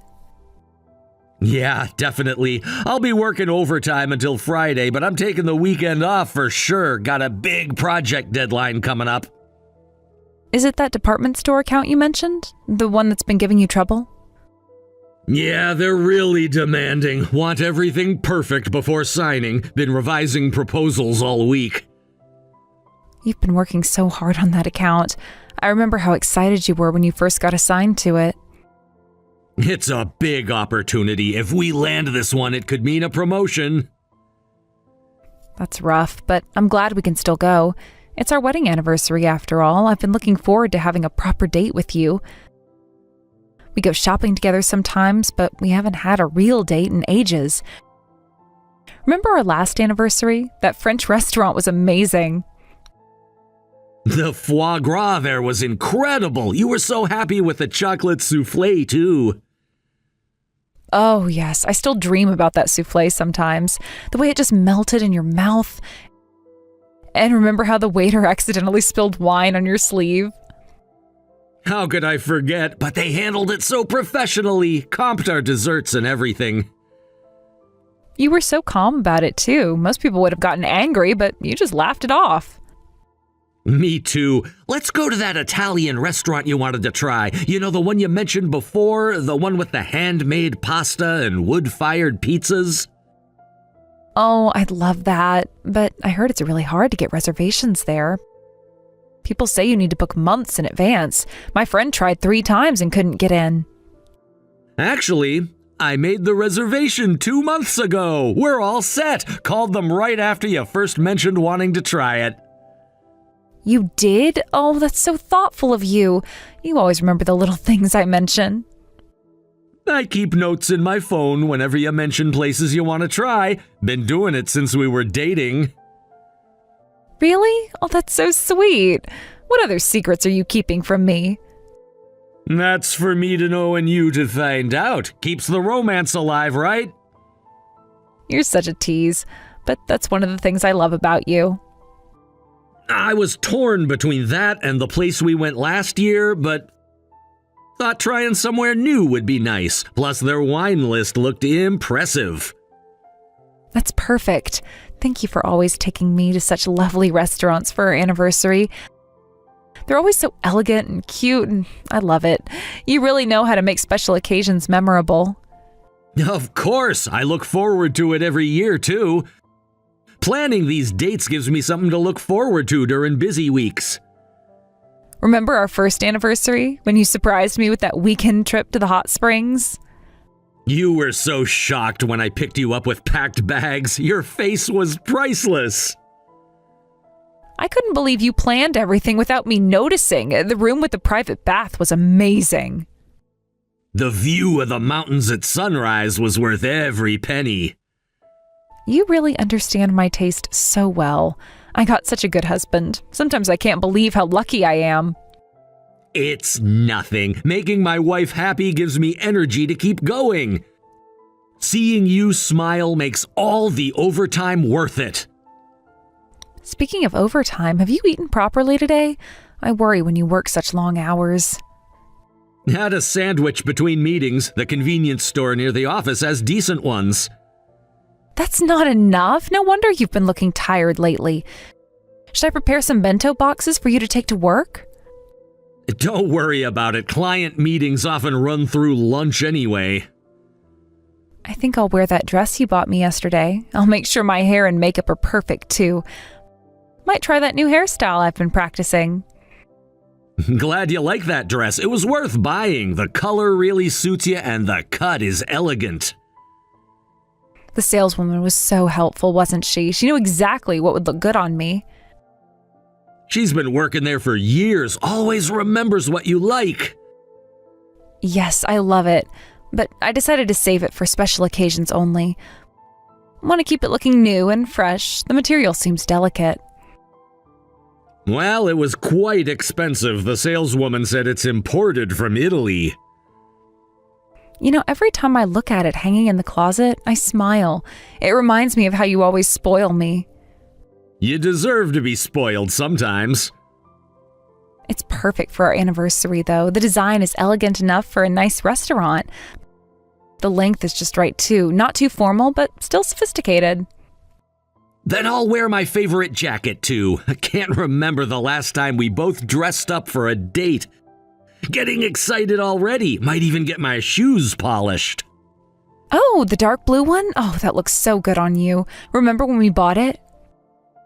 For my promotion celebration 2 years ago, you insisted I needed something special. Thanks for all the other things you bought me, too. The shoes and makeup and everything. You're always so generous. You work so hard taking care of our home. It's my way of saying thanks. I work hard so I can see you happy. You deserve nice things. Remember when we first got married? We could barely afford to eat out. Now look at us. Those instant noodle dinners don't seem so long ago. But they were still romantic somehow. Just being together made everything special. We've come a long way since then. I love you, Tom. I'll work harder on my cooking, too. This week, I'll make all your favorites for dinner. Planning to try that new recipe you mentioned. Awesome, but eat without me, okay? I probably won't be home until after 9. This project is really demanding. That late again? You've been working such long hours lately. Can't be helped. End of quarter is always busy. Sales work is tough, isn't it? You've been working such long hours lately. Running around meeting clients all day is physically demanding. Dealing with customers can be mentally draining too, but I think it suits me. At least I get to move around instead of being stuck at a desk. Do you still get nervous before big presentations, like you used to when you first started? Sometimes, but experience helps. I know what clients want to hear now. You've grown so much in your career. Remember how stressed you were during your first year? Those were rough times. Could barely sleep before important meetings. Now look at you, leading major accounts, mentoring new staff.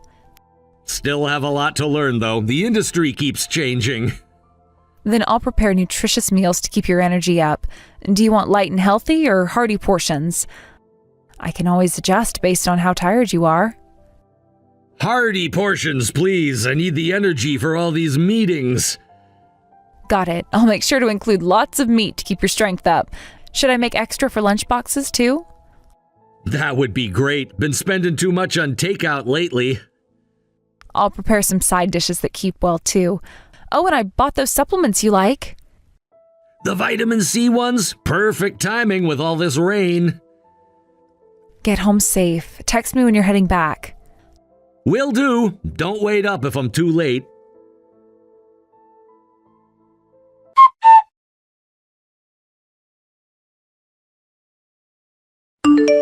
Tom, would it be okay if dinner is just frozen food today? I know you were looking forward to the beef stew.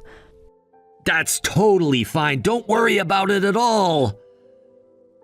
Sorry, I just don't have the energy to cook. There's frozen yakisoba and dumplings in the freezer you can heat up. They're the good brand from that specialty store. What's wrong? Are you feeling sick? You seemed fine this morning. I've been feeling really sluggish and don't want to move. I don't have much of a fever, just slightly elevated temperature. But I keep feeling worse and I don't think I'll recover by tonight. My whole body feels heavy. Oh, might be a cold. Do you have chills? Should I pick up some medicine on my way home? A bit. My back feels shivery, so I got out my winter cardigan. I've been drinking tea nonstop because I'm so cold. Can't seem to get warm no matter what. Did you take your temperature? What does the thermometer say? 37.8 degrees Celsius. Not too high, but definitely not normal. That sounds like your fever might go up. You should get warm and rest. Don't worry about housework or anything else.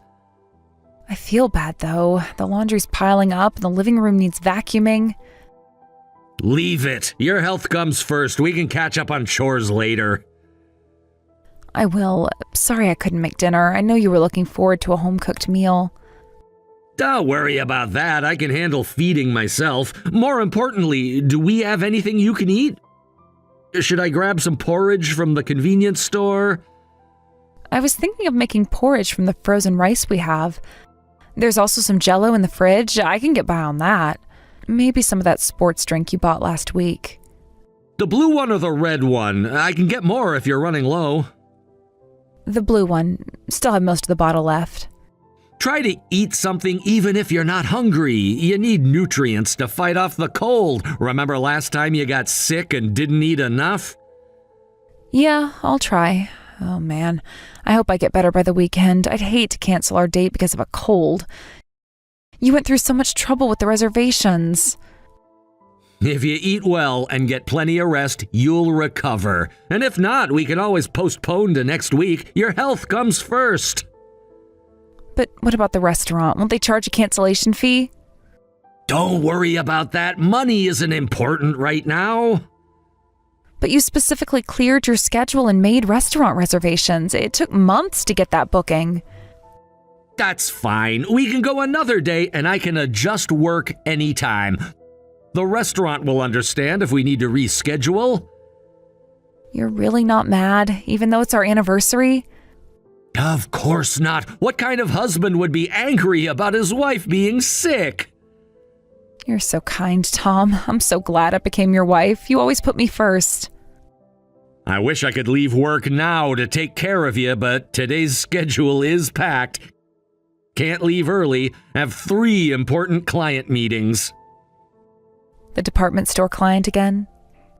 Yeah, and 2 others. Big accounts we can't reschedule. What time do you think you'll be home? Should I wait up? Best case, 10 p.m., but more likely around midnight. These clients are quite demanding.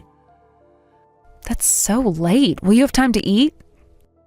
I'll grab something between meetings. Focus on getting better. I see. Well, don't worry about me. Focus on work. Oh, I think my fever's going up. Getting dizzy. See? Make sure to rest well. Take some medicine and sleep. The room's spinning a bit. Might need to lie down. Did you take any fever reducers? Not yet. Was waiting to eat something first. Take medicine first. You can eat later. I'll skip cleaning and laundry today. I hope you don't mind coming home to a messy house. Of course. I'll do the laundry tomorrow morning. Just focus on getting better. Don't push yourself. Sleep as much as you need. Thank you so much, Tom. I love you. You're always so understanding. Get some sleep. Text if you need anything.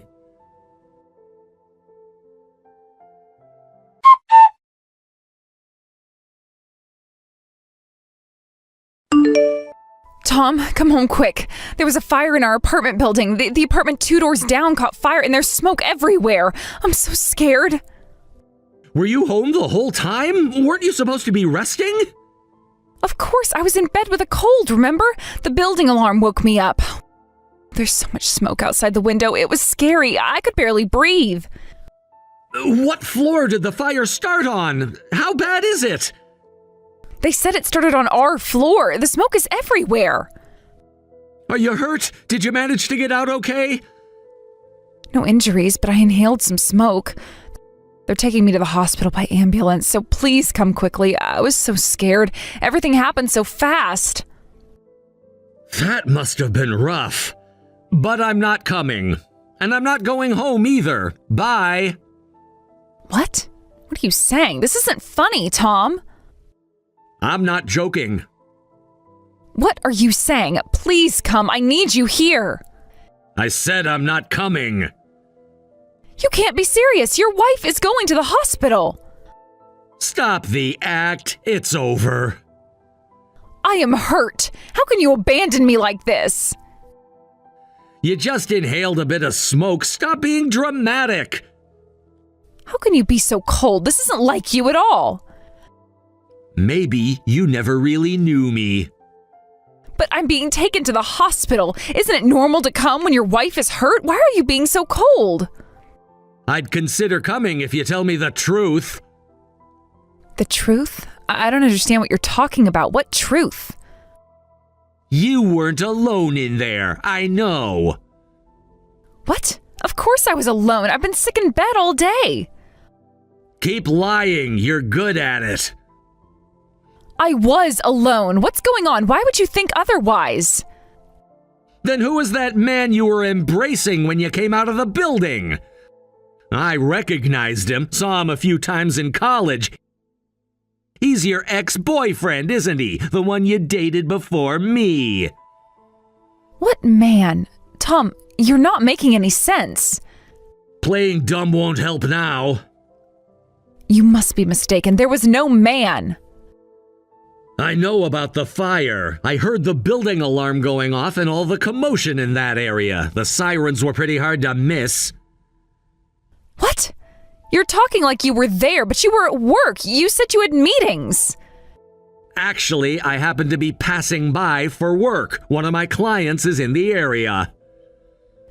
No way. This can't be happening. Quite a coincidence, isn't it? You were there? You actually saw? For someone who was supposedly in bed with a cold, you looked strange. Your hair and makeup were perfect. And you were wearing that dress you said you'd only wear for special occasions. Quite dressed up for someone who's sick. I can explain. It's not what you think. Please, explain. I'm curious to hear what story you'll make up. I was just doing a trial run for the weekend. Wanted to make sure everything matched perfectly.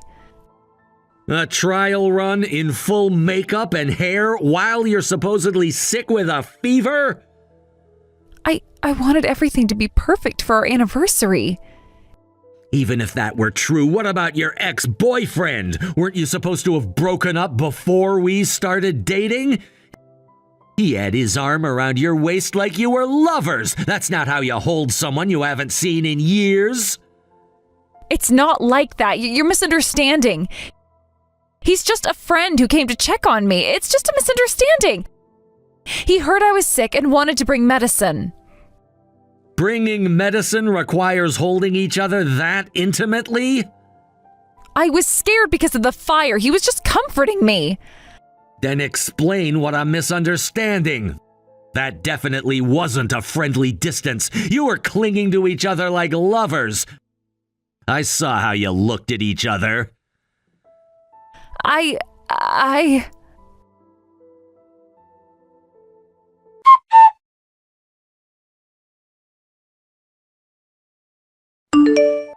sorry. I invited him to the apartment. I shouldn't have. Finally, some honesty. Keep going. Just say it clearly. What kind of relationship is it? Stop trying to hide it. Well, it's an affair. We've been seeing each other. How convenient that you decide to be honest only after being caught. I never meant for this to happen. When did it start? How long have you been lying to me? About 6 months ago, we ran into each other at a drinking party with friends. One thing led to another. 6 months! Half a year of lies. It wasn't planned. We just started talking about old times. And somehow ended up in an affair just like that? He asked for my number, said he wanted to catch up. And you gave it to him, even though you're married? I thought it would be just a friendly catch-up, but then... Why did you get back together? Were you unhappy with me? What did I do wrong? It's not that I was unhappy. I just can't resist his face. He's a model, you know. He's really popular on social media now. Everyone follows him. Everyone follows him? Is that what matters to you? You don't understand. He's changed so much since college. He's like a different person now. So you wanted to get back with your ex-boyfriend now that he's become famous? Is that all it took? You make it sound so shallow. Because it is shallow. Fame and good looks, that's what made you throw away our marriage? It's not that I stopped loving you. I still love you. You're kind and buy me everything I want. You're a wonderful husband. A wonderful husband you cheated on? How does that work? I know it sounds terrible. But I wasn't enough to satisfy you, so you cheated with your ex? My love wasn't enough? It's just that his looks, you're not ugly, but he's on a different level now. At least you're being honest about your superficiality. Oh, that came out wrong. I didn't mean to compare you like that. So that's how it is. You like him for his looks. I'm just a wallet who buys you things. That's all I am to you. I didn't say it like that. Please don't twist my words.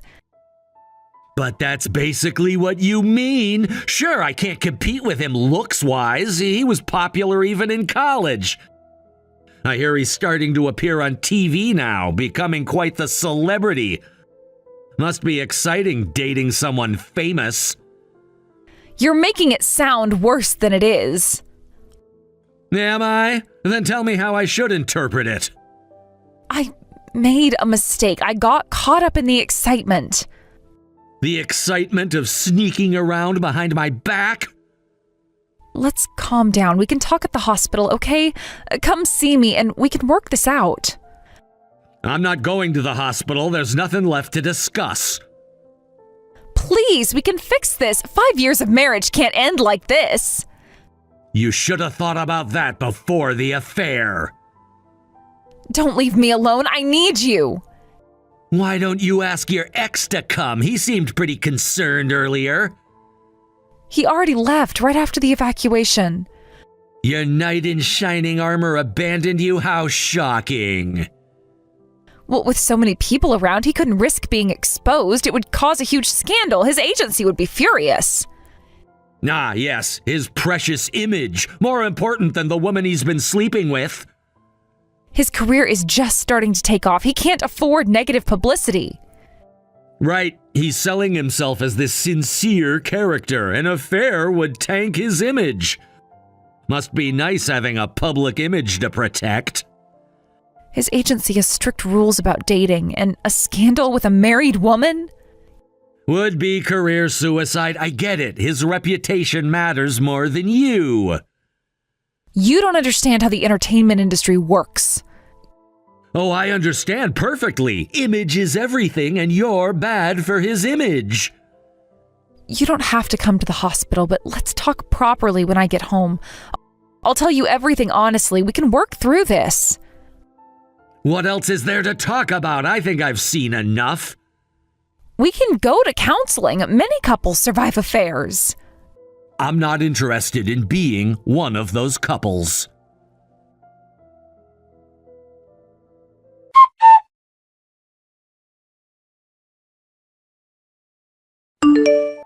Why didn't you come home last night? Where did you stay?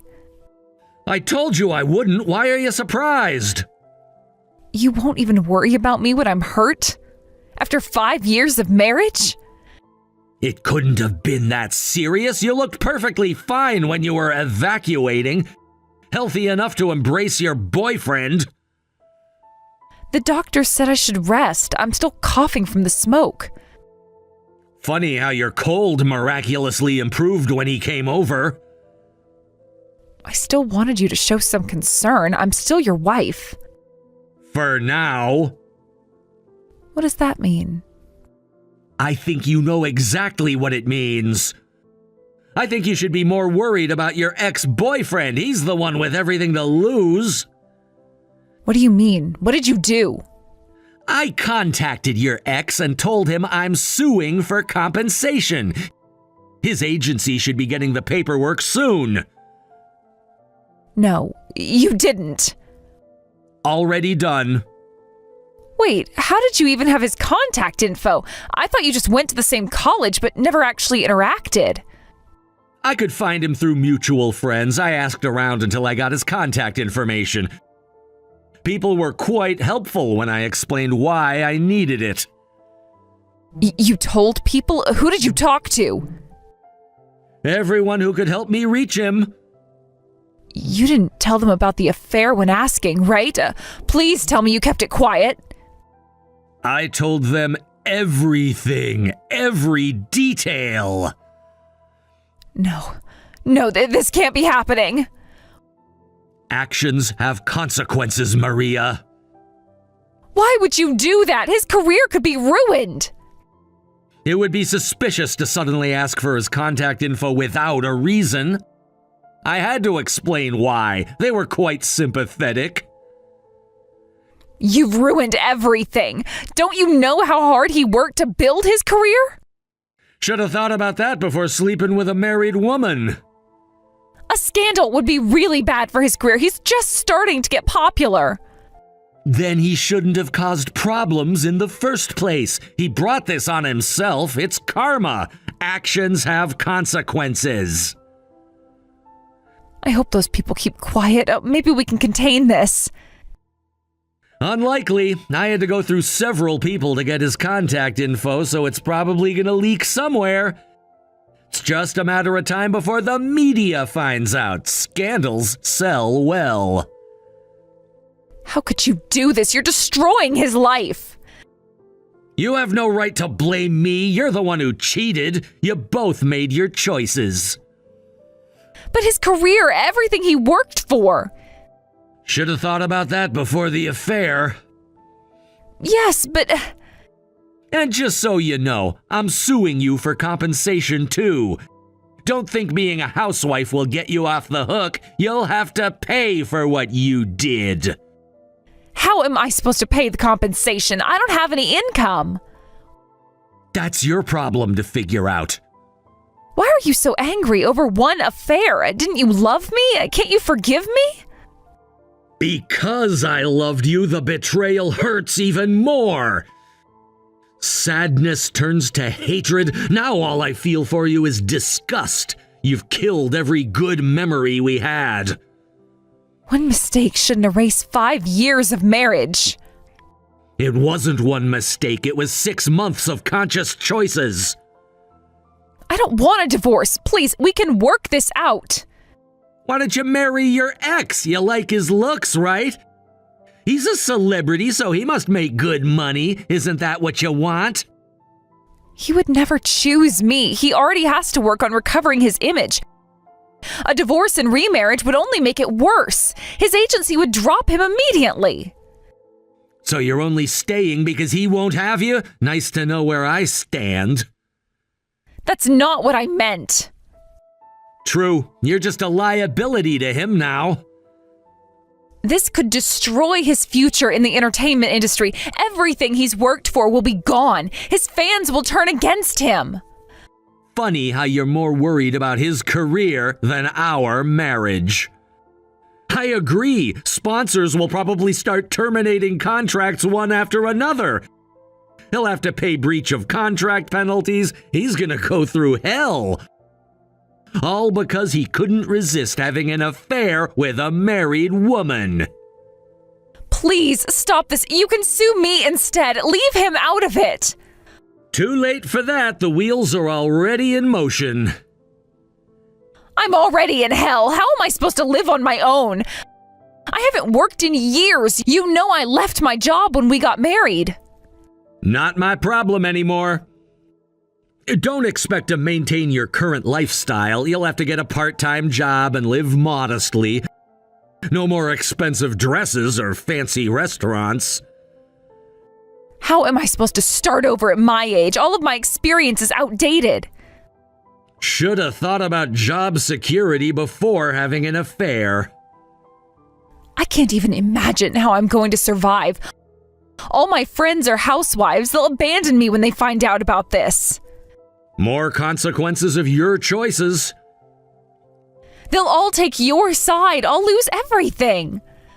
The affair was fun, wasn't it? But fun things come with consequences. Good lesson learned. Maybe you'll think twice before cheating next time. There won't be a next time. I've learned my lesson. Too late for that now. I wish I never had the affair. I was so stupid. I'm sorry. Can't we start over? Give me another chance. You had thousands of chances every day for 6 months. You could have chosen differently. People make mistakes. We can fix this. Affairs are like playing with fire. They might be thrilling, but when they spread, they leave nothing but ashes. You'll have nothing left either. You burned everything we built together. Please, I'll do anything. Already sent the divorce papers to your hospital room. Sign them. Tom, please. Don't contact me again unless it's about the divorce.